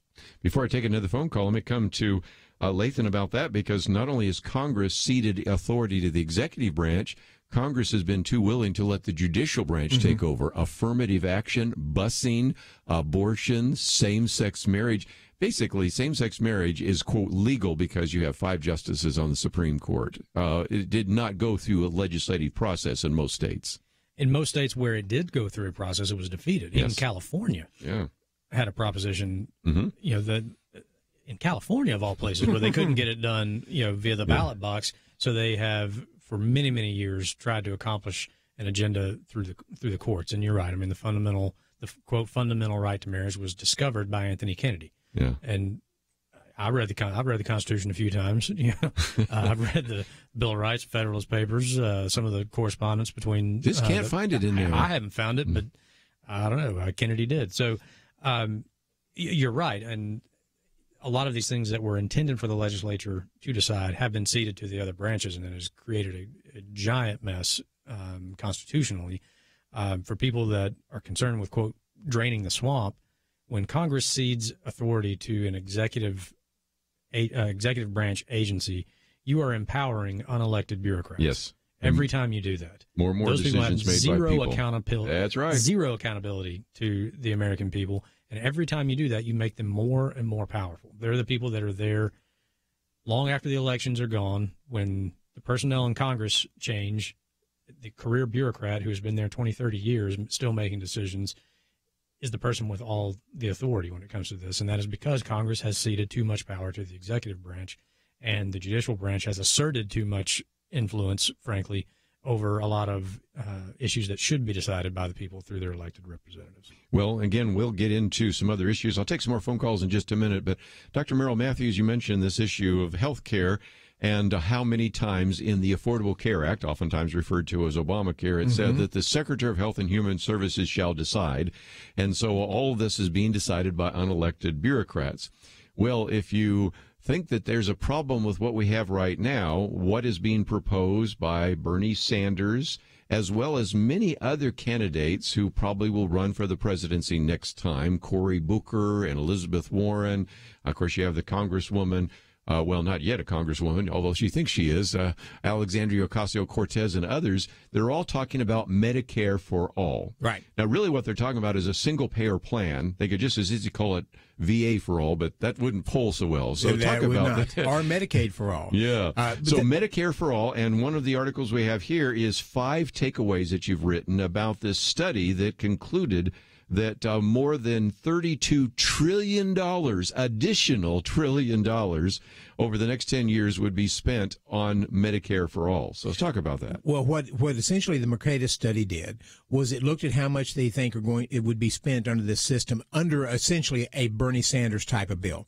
So they adopted some Bernie Sanders things, cutting physicians' reimbursements from about 40% from what standard insurance would cover, cutting some other reimbursements for drugs and other things.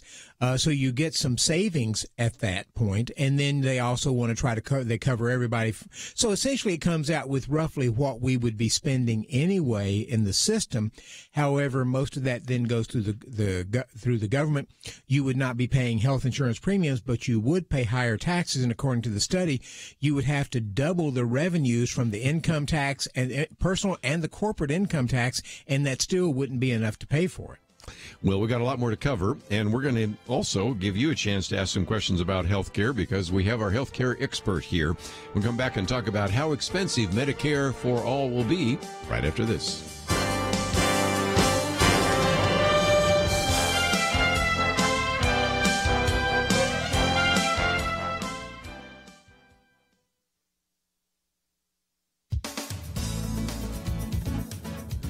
U.S. citizens are having fewer babies these days. According to the National Center for Health Statistics, which is part of the U.S. Centers for Disease Control and Prevention, the number of babies born last year in the U.S. was down 2% from the previous year and has hit a 30-year low. The U.S. birth rate dropped to an all-time low in 2017, 60.2 births per 1,000 women, and the U.S. fertility rate is the lowest it's been since 1978. It was 2.1 children per woman in 1990. Now it's 1.76, which means that women will have, on average, fewer than 2 children each, below replacement level. Birth rates do tend to drop during periods of economic distress, but these levels exist in the midst of an economic boom. The Wall Street Journal's reporting revealed mild alarm, stating that the figures suggest that a number of women who put off having babies after the 2007 to 2009 recession are foregoing them altogether. Plus, millennials are increasingly choosing to delay or forego parenting in an effort to establish their careers, pay off sometimes massive student debt, and gain financial independence from their parents. Without enough young people growing up and entering the labor force, certain economic problems crop up, and our giant baby boom generation is beginning what will be a massive move into retirement, leaving a smaller share of young workers to pay into Social Security and Medicare. And think about it from a family standpoint. A generation is aging and will be in need of care with fewer family members to help. Increasing the number of foreign-born workers can alleviate some of the labor force and Social Security concerns. But we should look at the current birth dearth as an opportunity for the church to increase its waning influence in our culture, to be fruitful and multiply as part of our stewardship. We should have more babies and then teach our children well. For Point of View, I'm Penna Dexter.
Now, back to Point of View, your listener-supported source for truth. Talking about the cost of health care, and the reason we're talking about this idea of Medicare for all is, first of all, it's starting to show up in some of these congressional campaigns and senatorial campaigns, but more importantly, as we look at the midterm election, let's recognize it's hard to imagine, but it is true. People are already running for the presidency.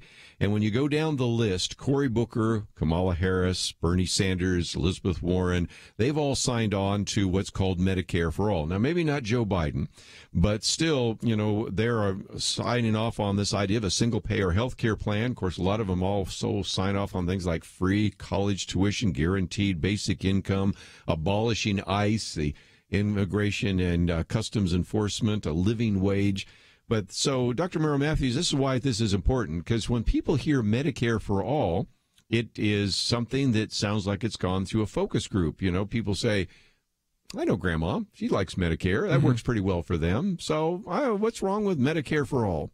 Well, $32.6 trillion in additional federal expenses is one reason to be concerned, isn't it? Well, one of the things that Bernie Sanders does is he reduces the out-of-pocket cost in Medicare, because in Medicare Part A, which pays for hospitals, you've got well over $1,000 if you have to go to the hospital. That's a lot of money.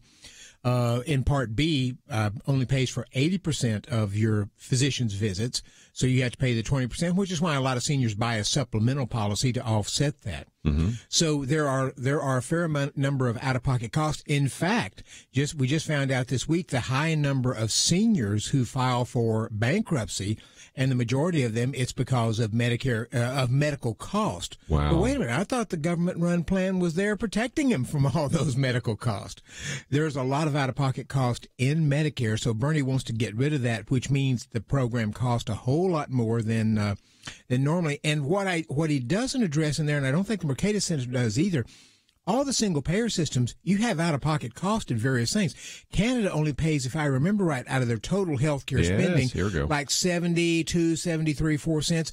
You have to pay for certain drugs. You have to pay for certain things. The total medical spending in this country has to do with cosmetic surgery and other things. Those are all lumped in there. So the system doesn't pay for all your costs, and if you add those in, I think you'd have a significantly higher number, because there will still be some out-of-pocket cost in this. Lathan, it just seems to me that free health care could get really expensive. Yeah, $1 trillion here, $1 trillion there. Pretty soon, you're talking about real money. No, 30 trillion here, 30 trillion there.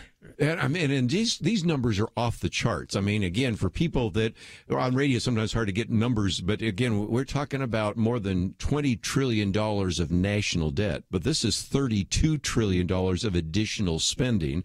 And some of us are old enough to remember that when the national debt was $1 trillion or $2 trillion under Ronald Reagan.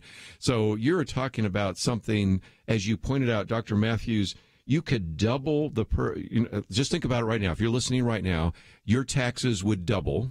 And if you're with a corporation, those would double. And the bottom line is you end up paying for most of those corporate taxes. Now, what they'll say is you're not paying health insurance premiums anymore, which will, for those who pay their own health insurance premiums, would be a benefit. But the large majority of individuals who get under 65, their employer is paying most or all of their premium. So there's nothing that forces, at least right now, those employer to give you that money, therefore offset it. So conceivably, especially since Democrats think that employers tend to be very greedy, the employers, if they were if you went to this, they could say, well, we're not spending that money on health insurance more. We're keeping it. And so then the individual has to pay that, who may not have been paying health insurance premiums themselves, at least directly out of pocket. Let me open the phones. Perhaps you have some comments about whether you want to go to a government-run health care program, because this one is called Medicare for All, although it could just be as easily VA for All, because before it's all through, the government would have to take over some of these hospitals, because I think some hospitals are saying, I'm not going to get 20% or 40% less than I'm getting right now. So it really, if it's more honest, would be more like Veterans Administration for All. And under Obamacare, they actually project that the reimbursements for doctors under Medicare this is in the law, has to go down to about 25% of what insurance normally pays. Now, that's several years out. And the chief actuary of Medicare started publishing a separate report every year saying, we just don't believe we realize that's the law, so we have to accommodate that, but we don't believe it. So we're publishing our own separate report saying we think taxes will be raised significantly, because we don't think Congress will actually allow that to happen, because doctors wouldn't continue seeing Medicare patients. So if you'd like to join us, 1-800-351-1212. Do you like the system you have now? Do you want to go to a more free market? Because we'll talk about that in just a minute. Or do you think the answer is to have a single-payer plan, like in Canada, like in the UK or others? Lathan, this is going to be a campaign issue. It already is in some of these congressional campaigns, and I think it's going to be the big issue, because it'll be part of, I think, the platform of the Democratic Party, don't you think? Yeah, I don't know who said it first, but wise man said, when you advocate robbing Peter to pay Paul, you can always count on the support of Paul. So that's what this system boils down to. It's just like Dr. Matthews said, it's trillions of dollars, but it's always sold to the public as somebody else is paying for it. Yeah. And that's what got us into this mess to begin with, is we have become accustomed to expecting someone else to pay for our health care. And it goes all the way back to wage freezes in the Great Depression under FDR. And so companies started competing for workers by saying, okay, I can't pay you more than that guy, so how about I kick in some on your health care, and I'll sponsor a health insurance plan or whatever. And so that's over many decades now. It's just become almost commonly accepted in America that we expect somebody else to help pay for our health care, and we expect health insurance to do things we would not expect any other kind of insurance to do. Just like Dr. Matthews pointed out, if you start cutting the rates at which these doctors and hospitals are going to be reimbursed for seeing these patients, they won't see the patients. Markets always find a way to compete. This is why you have year-long waits at the VA. This is why you look at the healthcare system in Canada and in the UK, and people die waiting on doctor's appointments. Yeah. Because when you have fewer people willing to put up with this, in the medical field, you got fewer doctors to go around. The number of patients is not going anywhere. But when the number of providers goes down, and wait times go up, the outcomes are not as good. It has not worked anywhere it's been tried. I don't know why we think it'll work here. Well, again, that's kind of the big issue. And I guess just from a political point of view for just a minute, this was sort of an outlier when the conversation took place just 2 years ago on the presidential campaign. Bernie Sanders was talking about a single-payer plan. I didn't remember Hillary Clinton or Jim Webb or anybody else talking about that. And now you have most of, I'll leave Joe Biden out. He has not signed on. But all the other individuals I just mentioned all essentially have signed on for Medicare for All. True? Well, yes.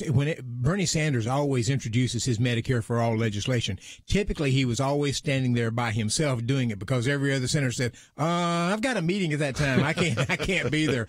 When he did it last time, I think there were 17 senators there, That's right. all of which was the A list of Democrats who are looking at running for president. So he had a lot of support, and the Democratic Party of California has already made it part of their platform. Yeah, so again, one of the issues we want to put on the table, and maybe you have some questions about the cost of health care, and maybe you have some thoughts about what that looks like. We're going to have to take our break, and when we come back in the next hour, we'll give you that opportunity to join us. And we've already put on the table some of the information about Congress and tariffs and religious liberty. Also, one of our articles here on whether or not there's a Democratic blue wave coming. When we come back, we'll take some of those calls about some of those issues that you think are important. I know some of you also want to address another issue that we've talked about this week. Of course, we've been talking about Sarah Jeong. We've talked about also the fact that you've had the attempt to censor, I think effectively, Alex Jones, but then you've had some, like Twitter, that said, no, we're not going to censor him, and then there's been a backlash to that. So I see we have calls on those issues as well. But we need to take a break, so if those of you on the line want to hold on, we'll give you a chance to join our conversation right after these important messages.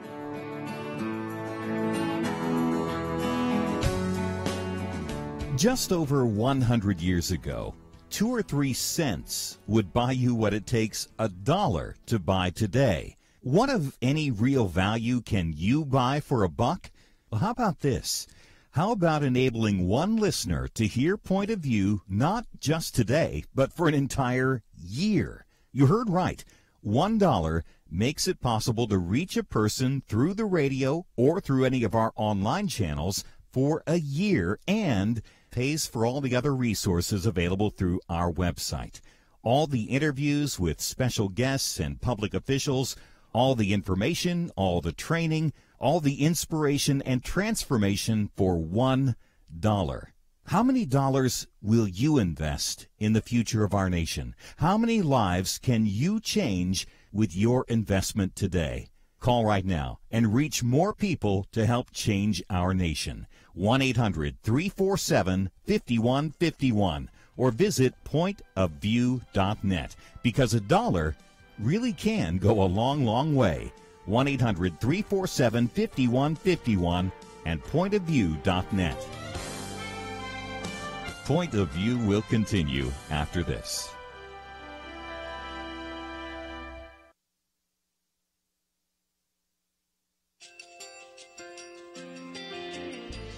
I I just want to thank you so much for all the wonderful programming you have. You're just absolutely fantastic. I recently started listening to Point of View, and I really found it interesting because of the different subjects you cover. Thank you for that. I really appreciate everything that you do in keeping us informed. Thank you, Kerby, for everything that you have been doing. I appreciate all the work that you're doing, advocating for the Word of God. Thank you so much. Point of view, I think, is absolutely necessary because it's a Christian perspective, a biblical worldview perspective, and receive very current, up-to-date information about what is really going on, week to week in our culture, which is changing so rapidly, and yet it's morally sliding backwards. Yeah, I'm just, first of all, I thank you guys. Y'all's program is wonderful, and enjoy it every day. I learn so much every time I listen to it. Point of View Radio Talk Show.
Hi, this is Kerby Anderson. You know, each day we take on the tough issues and provide a biblical perspective to them. The topics we cover are wide-ranging: apologetics, theology, prophecy, creation and evolution, intelligent design, marriage, family, child-rearing, the millennial generation, trends in society, politics, economics, business, religious liberty, the Constitution, public policy, foreign policy, military policy, tensions in the Middle East, abortion, homosexuality, pornography, sexual ethics, media, technology, history, and America's godly heritage.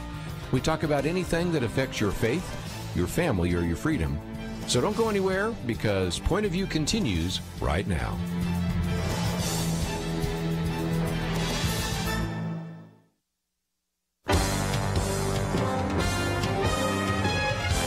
Across America, live. This is Point of View.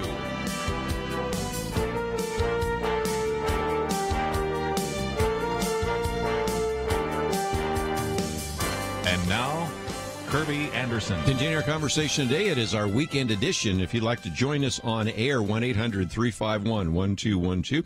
Got a call that wants to talk about Medicare for All, which we just mentioned a minute ago in the last hour. Another caller wants to talk about hate speech on the internet, and that relates to some of the conversation we have planned and also have posted some material about, which gets into Alex Jones and Sarah Jong and some other issues. And if you would like to join us on those and other topics, 1-800-351-1212, because we have in studio with us still Dr. Merrill Matthews and Lathan Watts. Will continue that conversation, but also get into some issues of religious liberty. And before the hour is up, we've got a suggestion for some of you high school coaches and other coaches out there on a way that you can support Coach Kennedy. And so we'll get into all of that. But let's take some phone calls, some of those left over from the last hour. We'll hit to California first. KNLB and Sandra, I think you wanted to address the issue of Medicare for All. What would you like to share? Well, I have had a problem. I rebroke my arm. I'm not one of these people that run to the doctor. It's been 30 years since I've had a pap smear. I've never had a mammogram. I'm just not for running to the doctor over everything. But I did rebreak my arm. And this is a rebreak for no break. My arms have been broken 10 times. And I've had some other, Yes. And so they wanted to You're my a tough doctor lady. wanted me to have osteoporosis test and then a cancer test, because I have had 4 types of cancer, 3 skin, and 1 major, which I found I treat naturally. And I'm still here at 75. I only let them cut on me 1 time, and I'm not wearing a colostomy bag. I have had some serious issues, and I find that this thing is going to be a big mess. They just want me to have a simple osteoporosis test and another cancer test, and they were impossible. Medicare wasn't going to cover, and I have United Healthcare. I pay over $4,800 a year for my medical. Mm-hmm. You're afraid not to have a secondary. Sure. And you're talking about, when you say 4,000, you're talking about both your Part B and Part D premiums and your supplemental insurance policy? Right. I have Silver Script for a prescription you're afraid not to have. In 2010 was the last time I ever had went to the doctor. Yeah, it has become very expensive to be a senior these days, especially on health care. And if you have any income, they both tax your Social Security benefits if you make I think above $34,000, I think, for a family, and then if you have a higher income, they charge you more for your Part B and Part D premiums. So it can be significantly expensive, and a lot of people feel like, especially seniors, tend to be risk averse and want to have those the supplemental policy, which adds on to it. So it's fairly expensive to do that these days. Well, and again, I don't know that much about healthcare, but Lathan, when I'm looking at this and I'm seeing that there's a possibility that Medicare would go broke, and then to have Bernie Sanders and now some of the other senators say, well, let's double down and have Medicare for all, that just doesn't seem like a good way to go. It has never worked anywhere in the history of the world that it's been tried, and you don't have to be a a history buff, you can look at socialized medicine, socialized industries in foreign countries right now. You can look to the national health care in Canada and the UK. But if you want to look at policies that are based on, we take money from this group of people and use it for this group of people, look at Venezuela.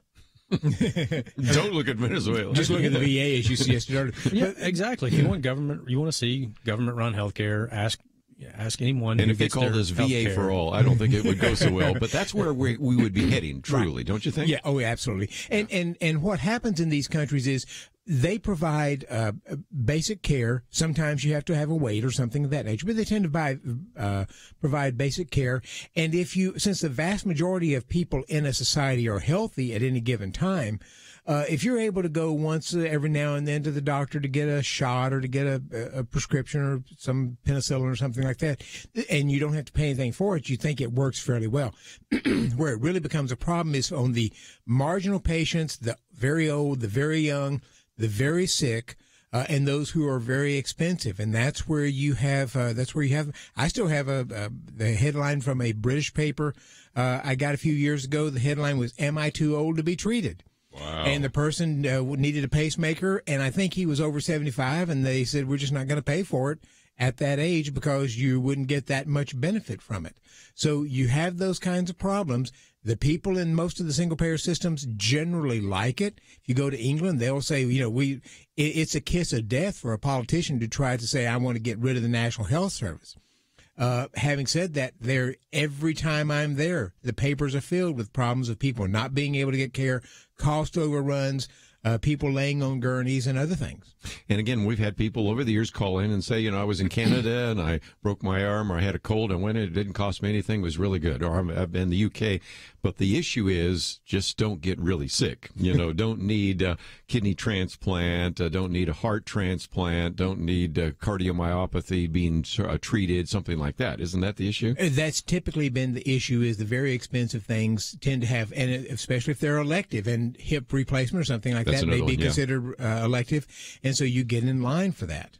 Just before we run out of time in this segment, because we're going to move on to probably some others, what are the free market solutions? One that you've talked about so many times is health savings account. And certainly we've had everybody from Dr. Ben Carson to, of course, your organization talking about that. Is that at least a Cato solution? Institute, the Heritage Foundation, all of them have been supportive of it. And they're actually looking at legislation to try to expand them. So that more people can have them, and for broader margins, so it's not quite so restrictive. We'll see if that moves forward, but they're trying to move legislation that would expand it now. And of course, the Cato Institute has proposed what they call large HSAs, which says simply that whatever your employer is giving you for your health insurance, he or she could put that into a tax-free account, and you can use that money to buy into your employer's health insurance plan, or go out and buy something else if you want to, or not buy anything at all. Just use it to pay for health care when you need to. Yeah. So that Rand Paul was supportive of that. It didn't go anywhere, but that would be a good way to go. Well, again, Lathan, that's back to your point. When I'm paying for it rather than somebody else, it's like if I say I'm going to take you guys out to lunch or dinner tonight, and I say I'm paying for it, well, you're going to be paying attention to what's on the left side of the menu. But if I say everybody's paying for it, but we're all going together, you're going to pay a lot more attention to what's on the right side of the menu, the cost. Exactly. Dr. Matthews mentioned hip replacement. LASIK eye surgery is another great example, because it was considered cosmetic and not health related. It was not covered by major medical insurance, and the cost plummeted because of competition. There's a reason you hear commercials on the radio here in the DFW area for LASIK eye surgeons, and they're all competing on who can provide the best surgery for the lowest cost, because people are paying for it out of their own pocket. Well, again, the miracle of the free enterprise, right? We're going to take a break. We have a lot more calls and a lot more content. All that coming up right after this.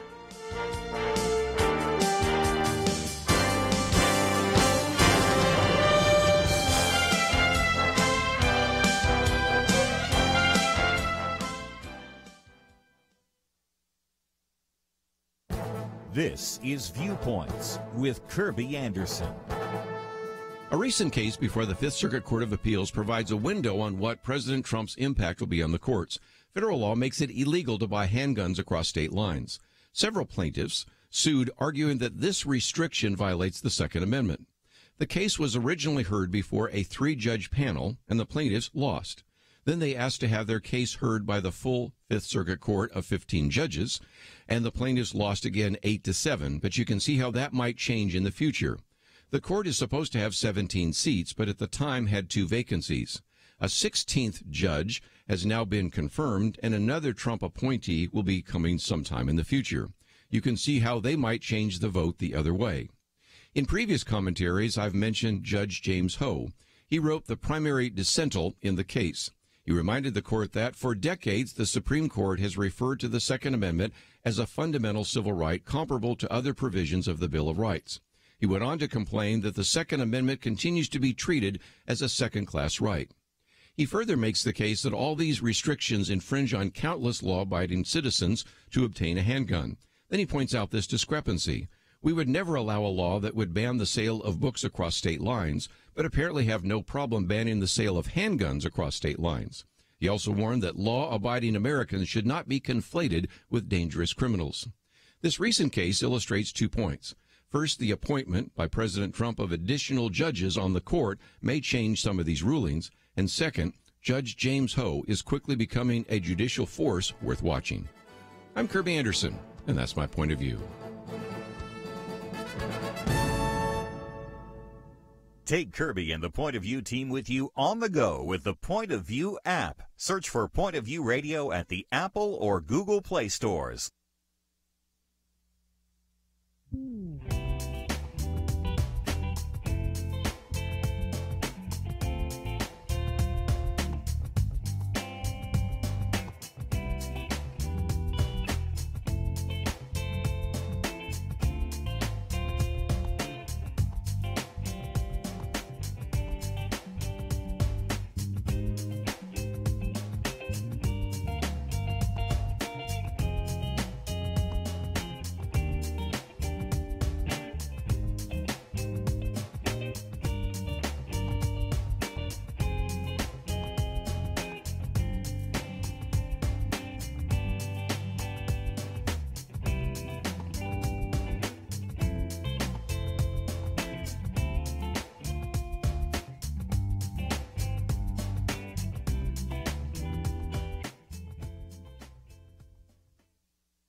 You're listening to Point of View, your listener-supported source for truth. Last couple of hours, we've talked about the elections. We've talked about religious liberty, which we'll revisit a little bit later. We've talked about trade and tariffs, health care, the whole issue of Medicare for all. And one of the other issues we talked about this week, and it relates to the next phone call, is we got a little bit of conversation earlier this week about the issue of hate speech because of the decision by Facebook and Apple and YouTube to ban Alex Jones.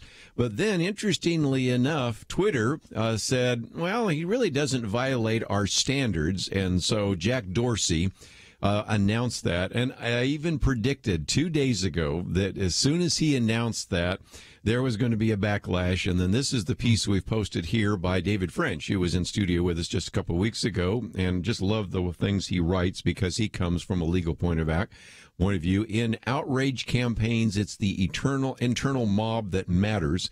And, of course, in light of that issue of hate speech, you've also, of course, got all the comments being made first by Sarah Jeong, and then the comments made about Sarah Jeong. So one of our callers, I believe, is calling from Sweden on the Internet. Matthew, what would you like to add to the conversation today? Hi there. Thanks for taking my call. Long-time listener, first-time caller here. I would like to bring up, we're all well aware of what took place with Sarah Jeong's horrible comment.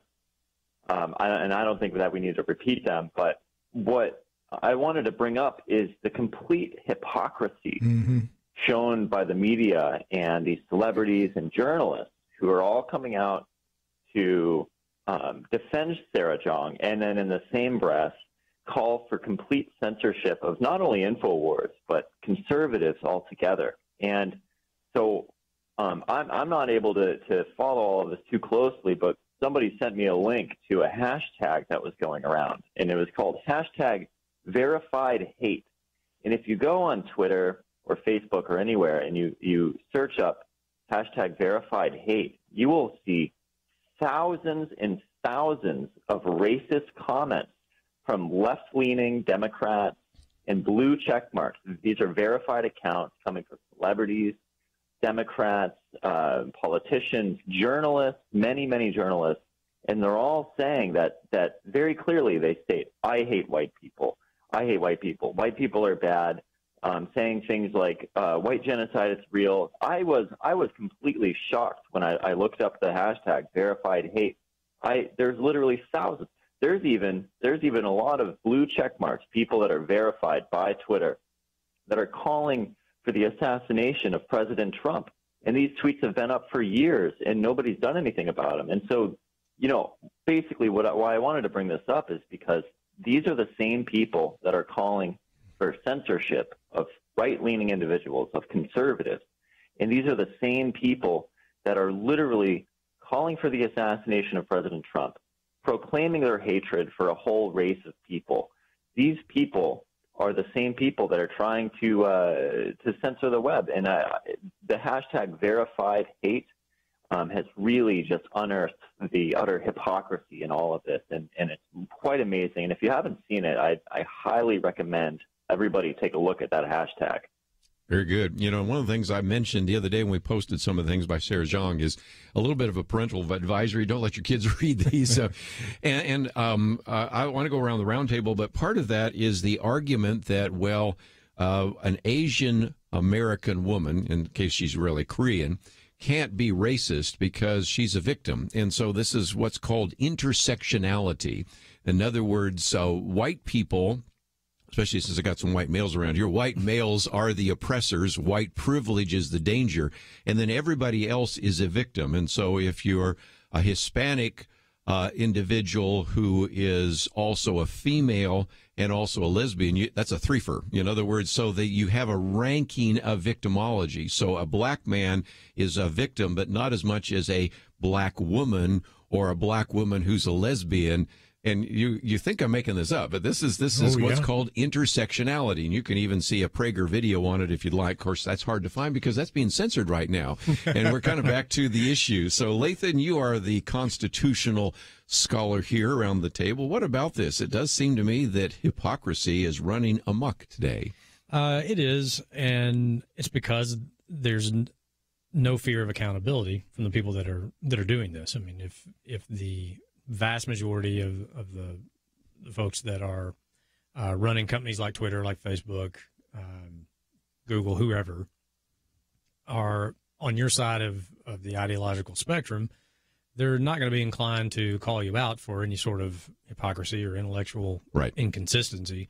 Because they don't even see it as hypocritical because, after all, whites are the oppressors and everyone else is the victim. Right. As long as it serves, quote unquote, the cause, then so be it.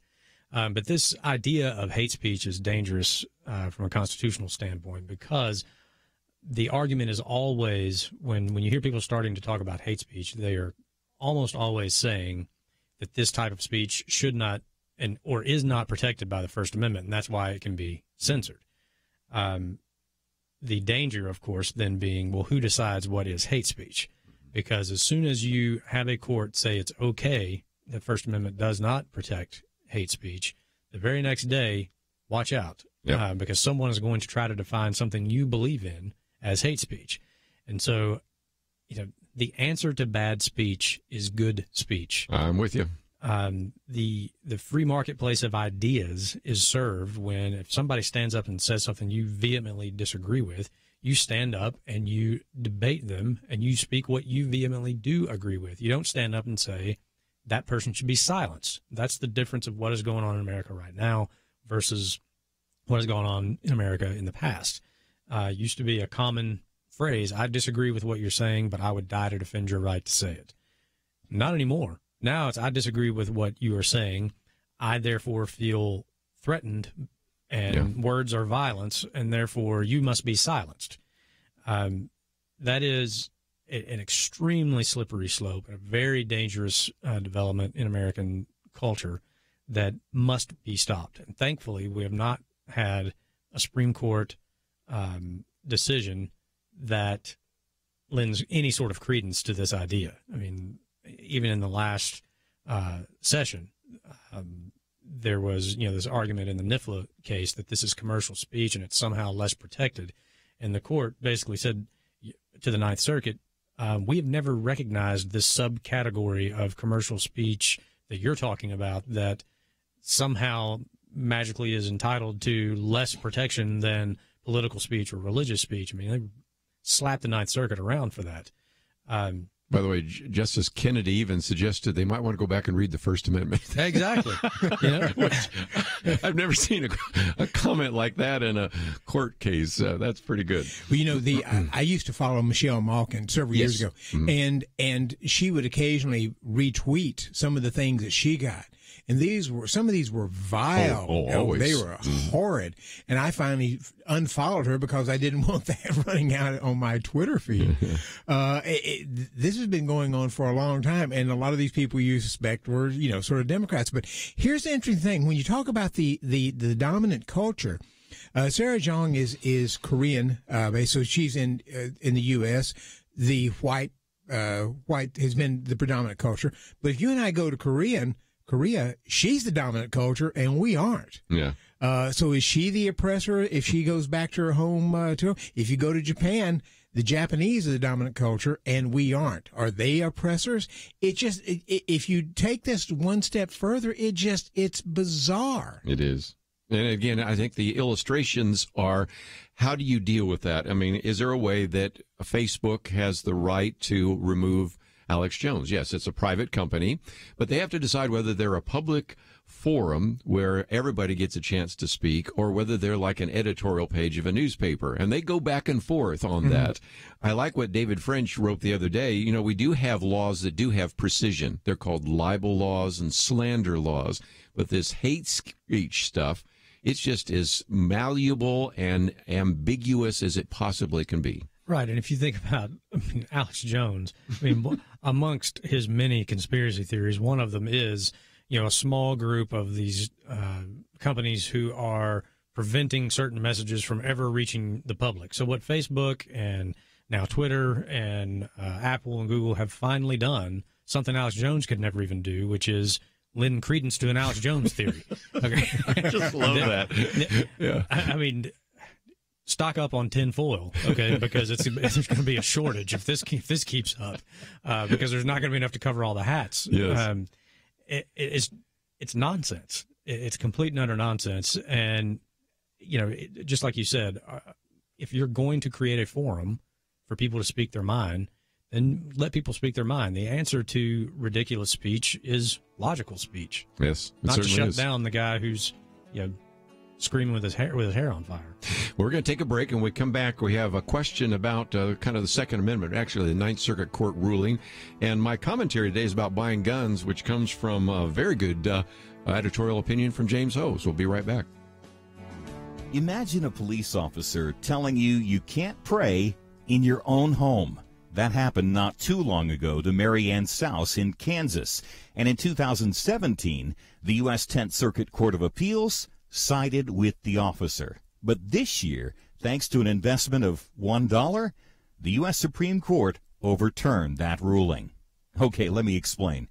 Over the years, listeners to Point of View have made a big difference. Some have become congressmen. Others have saved lives through helping women in crisis pregnancies. Others have become constitutional attorneys, like Kelly Shackelford, who represented Mary Ann Souse. We recently discovered it costs about $1 to reach a Point of View listener on the radio and online for an entire year. You can't buy much for $1 these days, but you can transform the nation. Call today and invest in Point of View at 1-800-347-5151 or visit pointofview.net, because $1 really can go a long, long way. 800-347-5151 and pointofview.net. Point of View will continue after this.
You're listening to Point of View. The opinions expressed on Point of View do not necessarily reflect the views of the management or staff of this station. And now, here again is Kerby Anderson. Back for a final half hour. If you'd like to join our conversation, 1-800-351-1212. Dr. Merrill Matthews, Lathan Watson. Let me just mention, while we're talking about hate speech, this was something that I was very encouraged to see. The Attorney General, Jeff Sessions, as we mentioned last week, had a summit at the Justice Department and brought in people like Kelly Shackelford and Jeremy Dice and others. But then, more recently, the Attorney General went to a meeting with the Alliance Defending Freedom, which is an organization very much like First Liberty, and they had a Freedom Summit. And while he was there, he spent a fair amount of time criticizing the Southern Poverty Law Center, which has designated the ADF as a hate group. And Lathan, one of the things that I've pointed out before is even if you would accept their argument, and I don't, it's so inconsistent because ADF, that does the same kind of things you do, is an hate group. You're not. I can point to various organizations that do one kind of ministry and they're considered a hate group and others are not. Some ministries are. And so what he said, and this is the Attorney General, is this is an organization at one time might have done some service by tracking the Ku Klux Klan or white supremacists, but now he said they've used this hate group designation as a weapon, and they have wielded it against conservative organizations that refuse to accept their orthodoxy and choose instead to speak their conscience. They use it to bully and intimidate groups like yours which fight for religious freedom, the civil rights and constitutional rights of others. And so I appreciate what the Attorney General has done. I just wish the Attorney General would tell the FBI to stop using the Southern Poverty Law Center. That would be helpful. Yeah. When it comes to what we do, what First Liberty does, I don't know if this is why we're not on their list or not. I have no idea how that organization functions, but to label what First Liberty does as hateful is just it wouldn't make sense. I mean, we represent people who are just seeking to live according to their religion. We have represented Orthodox Jewish clients, Christian clients, Buddhist clients, Sikh clients, Muslim clients, literally any religion that can be practiced consistent with the First Amendment of the Constitution. We will represent you. That is our mission, to protect religious liberty for all. Yeah. We discriminate against no one. Our typical client is just trying to live their life according to their beliefs and are being put upon by their government, which is what the First Amendment exists to protect against. So it's disappointing to see other groups that do some of the same kind of work that we do end up on that list. It's not good for the country. Advocating on behalf of protect someone's First Amendment protections should never be considered hate of any kind. You're doing your job as an advocate, as an attorney, defending the rights of your client. Well, let's take some phone calls, and then we'll get into a couple of other issues, religious liberty, in just a minute. But this one is about Second Amendment. So let's go to Tobias in Missouri. Tobias, thank you for joining us today.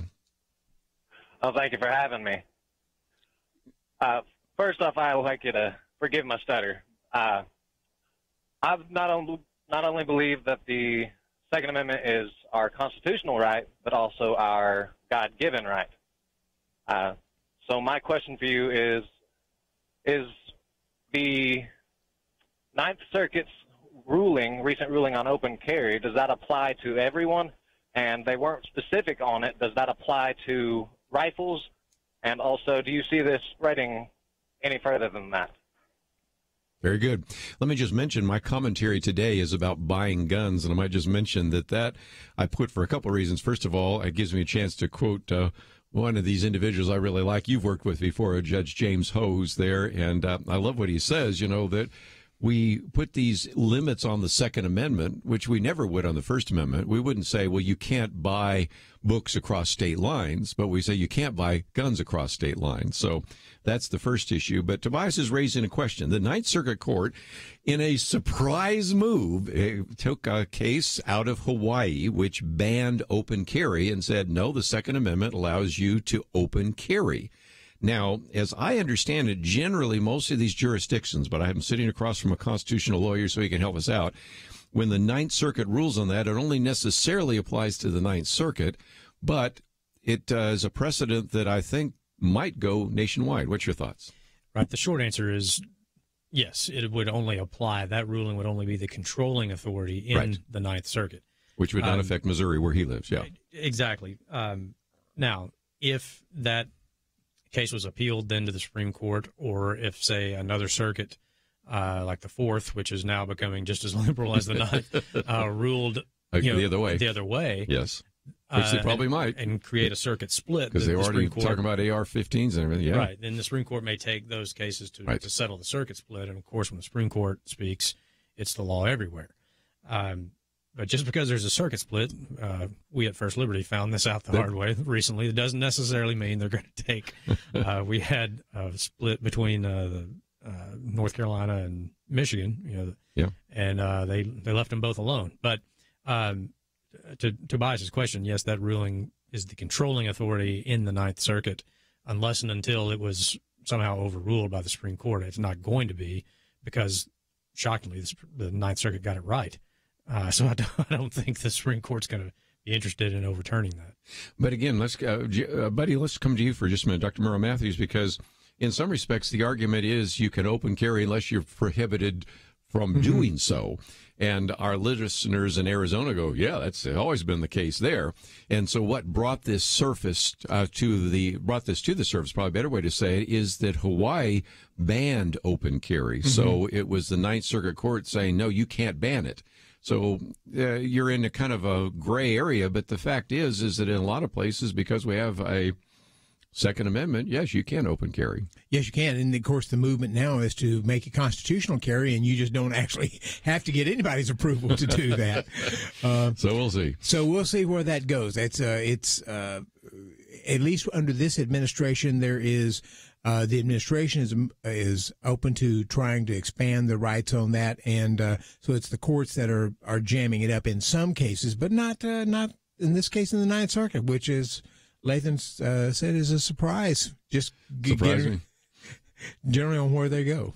Well, and I mentioned the Fifth Circuit for just a minute, and one of the people that we seem to mention a lot, I got a feeling he's going to end up on the Supreme Court someday, is Judge James Ho. This guy is a rookie. I mean, he's only been in this court for a very short period of time, and yet every time I turn around, he's writing something else, in this case talking about all the restrictions that infringe on the countless law-abiding citizens to obtain a handgun.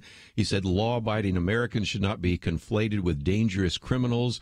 We would never allow someone to ban the sale of books across state lines. That's a First Amendment issue, but we just don't even worry about banning the sale of handguns across state lines. But the point I brought it up is not only to quote a man that I love quoting quite a bit, James Ho, is the fact is they lost in that case 8-7, but hold it. There's now another person that Donald Trump put on the court, so now it could have been 8-8, and of course he's bringing one more in, so it could go 9-8 the other way. And it illustrates a point that you've talked about, Lathan, and that is if Donald Trump stays in office long enough and is able to get his nominees through, this court, the Fifth Circuit Court, is going to be a very conservative court, already has become that, and many of these other courts that have been packed by those that were appointed by Barack Obama will transform as well. So the most significant thing that President Donald Trump is doing right now is putting people on the court that are constitutionalists. And he is getting that right. And I think he recognized just how important that issue was to the American people, which is why he put out a list of people he would consider to replace Antonin Scalia, even before he was elected. I mean, that was kind of unprecedented in presidential campaign history to say, if I'm elected, here's a list of people I'll probably consider to fill this seat with. Of course, that got us Neil Gorsuch. Jim Ho is I'm glad to hear you brag on Jim Hogue. You know him pretty well. He is, prior to becoming confirmed and becoming judge on the Fifth Circuit Court of Appeals, he was one of the most active volunteer attorneys for First Liberty Institute. The man is one of the great legal minds in this country, and I hope you were right that he is one day on the Supreme Court. Wouldn't that be something? He'd be the first Asian American on the court, wouldn't he? He would be, and his influence is going to be long and deeply felt in the Fifth Circuit, not only from his opinions, but from the clerks that he hires and then the careers that they go on to have. He is a brilliant man, and we're lucky to have him on the Fifth Circuit. Let's take a break. When we come back, I want to talk a little bit about religious liberty. We have this piece that Bobby Bowden wrote, and again, if you're not familiar, coach of Florida State football, 2 national championships, stands up for Coach Kennedy and says that I would even be proud to take a knee with Coach Kennedy. And if you're a coach, we have a freebie for you that we'll talk about right after this.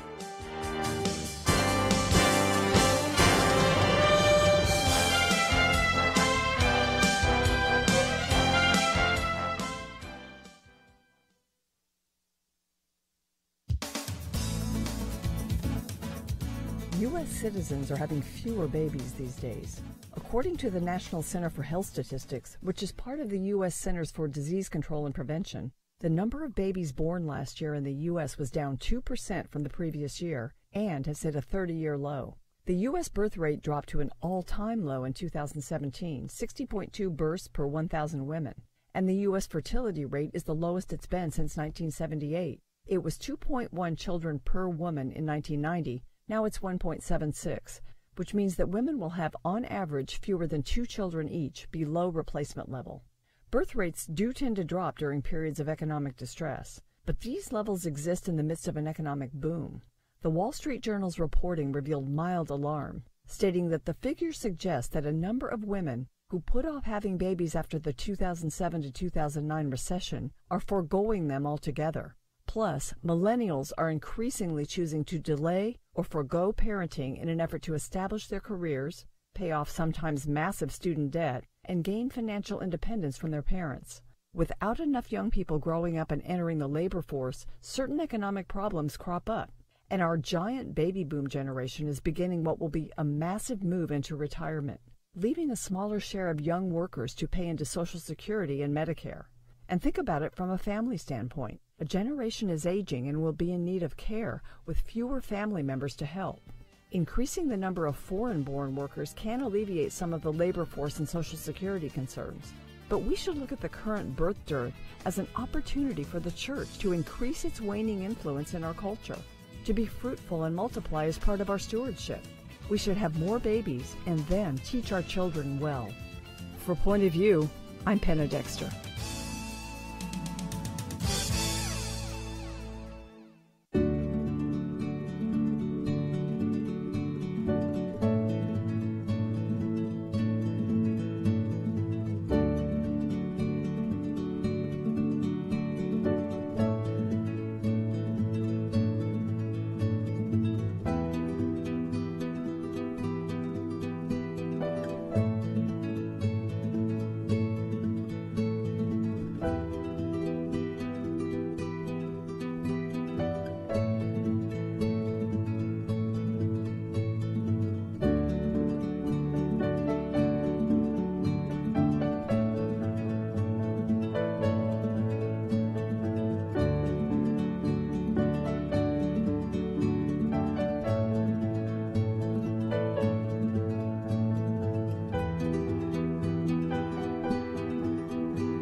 Now, back to Point of View, your listener-supported source for truth. Back for a few more minutes. I'll get to another phone call in just a minute. Some of you have some legal questions, but I didn't want the day to end without talking about the fact that Coach Bobby Bowden, who served as a coach for the Florida State University football team from 1976 to 2009, led the Seminoles to 2 national championships, has filed amicus brief, but also this is like a 4-page just sort of editorial that I know you helped him with as well, that includes a little bit from that brief. But for our people that love football, number one, that's pretty impressive to have somebody of that stature as a college coach to endorse what is going to go, hopefully, to the Supreme Court.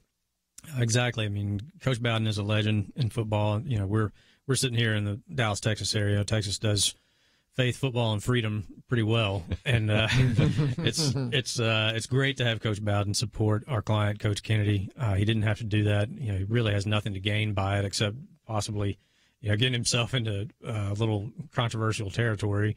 But we're thrilled to have his support. We're thrilled to have him do an amicus brief on behalf of Coach Kennedy, saying that the Supreme Court should take the case and remedy what's happened to Coach Kennedy. Glad to have his op-ed, you know, also out there right now that people can take a look at and see his reasoning behind supporting Coach Kennedy. But while we've got time, I wanted to give an opportunity for any of you out there that are looking for a way to support Coach Kennedy. If you're a high school football coach, or you know a high school football coach, you know, school's about to start up, football is coming, that first home game is coming. If you want to show support for Coach Kennedy and you're a high school football coach out there across the country, do what Coach Kennedy did. If you want to show support for him, do what Coach Kennedy did. Your first home game, when the game is over, go to the 50, take a knee, say a 15 to 30-second silent prayer of gratitude for the opportunity to coach and for the effort and the safety of your players, and show your support that way. Take a knee, just like Coach Kennedy did. If someone happens to snap a picture of it, tweet it to First Liberty. Let us see the support build. We'd love to see that go viral for Coach Kennedy. Well, again, you've got a place where people can donate and get one of those T-shirts, and and they're really interesting because people see somebody taking an E, but it says first down and has coach, so they're going, okay, is this the other kind of taking a knee, or is this kind of taking the knee? And so it's a great conversation starter. You also have hashtag Team Kennedy, and so you can donate and get the T-shirt. But if you are a coach, you can get a free one, as I understand. Talk about what that means. Well, yeah, we'll see about that. We'll see. It depends on how many coaches do this. But yeah, we don't want to break the bank here. Exactly. Yeah, we are a nonprofit, Kirby. Don't commit us to a bunch of free T-shirts. No, but we want to draw attention to Coach's case. If you're a high school football coach out there and you support Coach Kennedy, that's a great way to do it, just by doing what he did. You know, go to the 50 at your first home game. I guess what I need to go buy the T-shirts and give them out instead. You know, I'm not saying, you know, that you might not find yourself the recipient of a T-shirt. I just can't guarantee it until we see how many coaches are doing this. It's a national audience. I recognize that you could be overwhelmed, but at the same time, I think it's a great idea. Do it whether or not you get a free T-shirt. Absolutely. And that's something I think you really need to do. Great way to show support for Coach Kennedy and draw some attention to his case, and maybe it ends up in front of the Supreme Court where he can finally see some justice. Well, okay, let's take another phone call here real quickly. We'll go to Oklahoma, KJDR. And Jim, what's your comment today for us? Yes, thank you for taking my call. Mine is a little off topic, I think, but darling little RBG, Ruth Bader Ginsburg, I understand that and I know that they're appointed for life, but at what point does it become incompetence? I hope it's gone viral to this picture of her, sitting there listening to arguments and snoozing away with her head down on her chest and her colleagues, looking down their nose kind of at her. It's just sort of cute, this little bitty figure all doubled over in sleep. What is the definition or the possibility, I understand really then we get it rid of them as to, impeach them, I guess, but when do they decide that they can no longer serve? In the old days, we used to have some Supreme Court justices serve so long that they'd have to wake them up during oral arguments. And we've seen her at State of the Union addresses and others just fall asleep. So there's no remedy for that I know of, Lathan. But again, you have to wonder if long term whether she can make it. She said the other day, hey, I'm 85. John Paul Stevens made it till 90, so I got 5 more years. I'm not sure she does, but she thinks she does. So. Well, I'm not going to falter for falling asleep during a State of the Union speech. That's almost required, isn't it? Half the country would be there with her. Exactly, yeah. It's going to be very interesting to see how long she serves. There's no doubt. I mean, it does sort of focus the nation's attention on the Supreme Court every time a question like this comes up, or you see that picture making the rounds. It's going to be.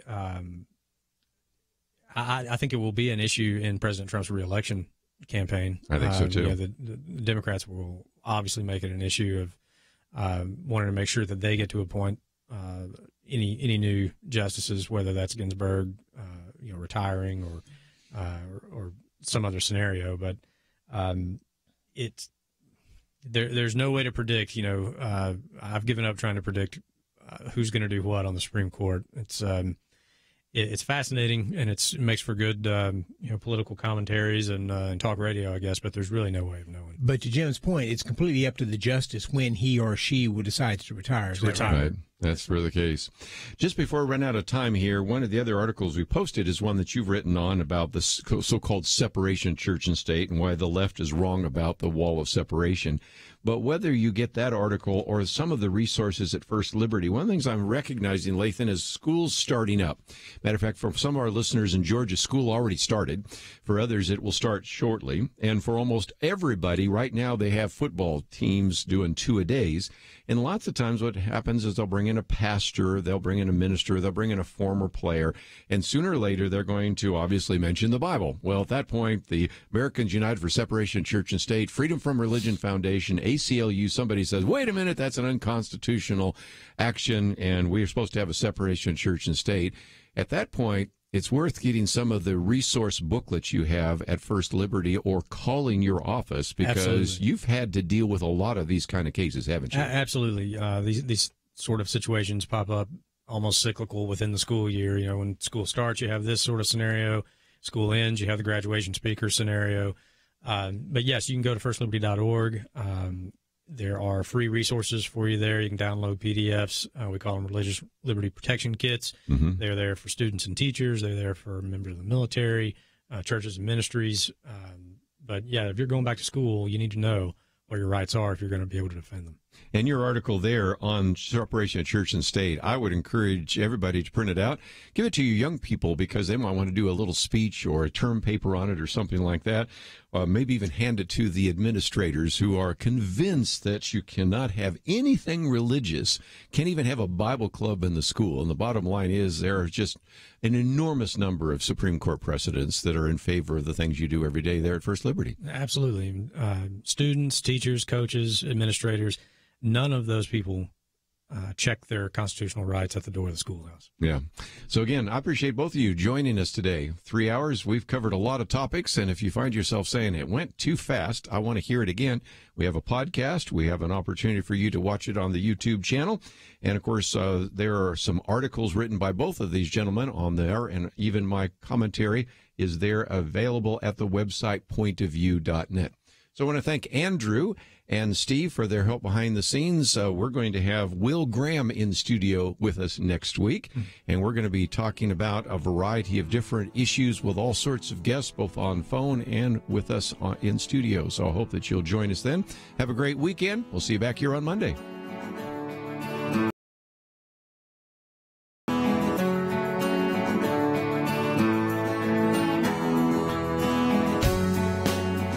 Just over 100 years ago, 2 or 3 cents would buy you what it takes $1 to buy today.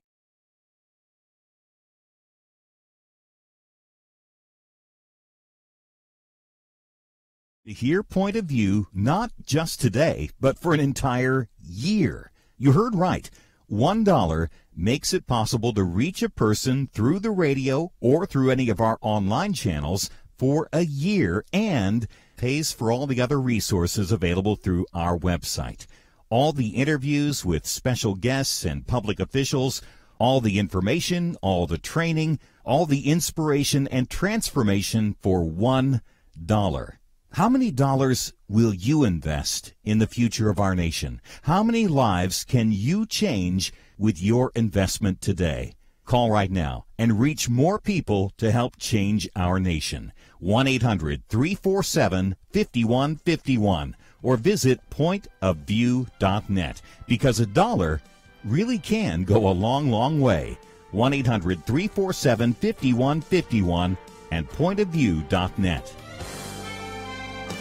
Point of View is produced by Point of View Ministries.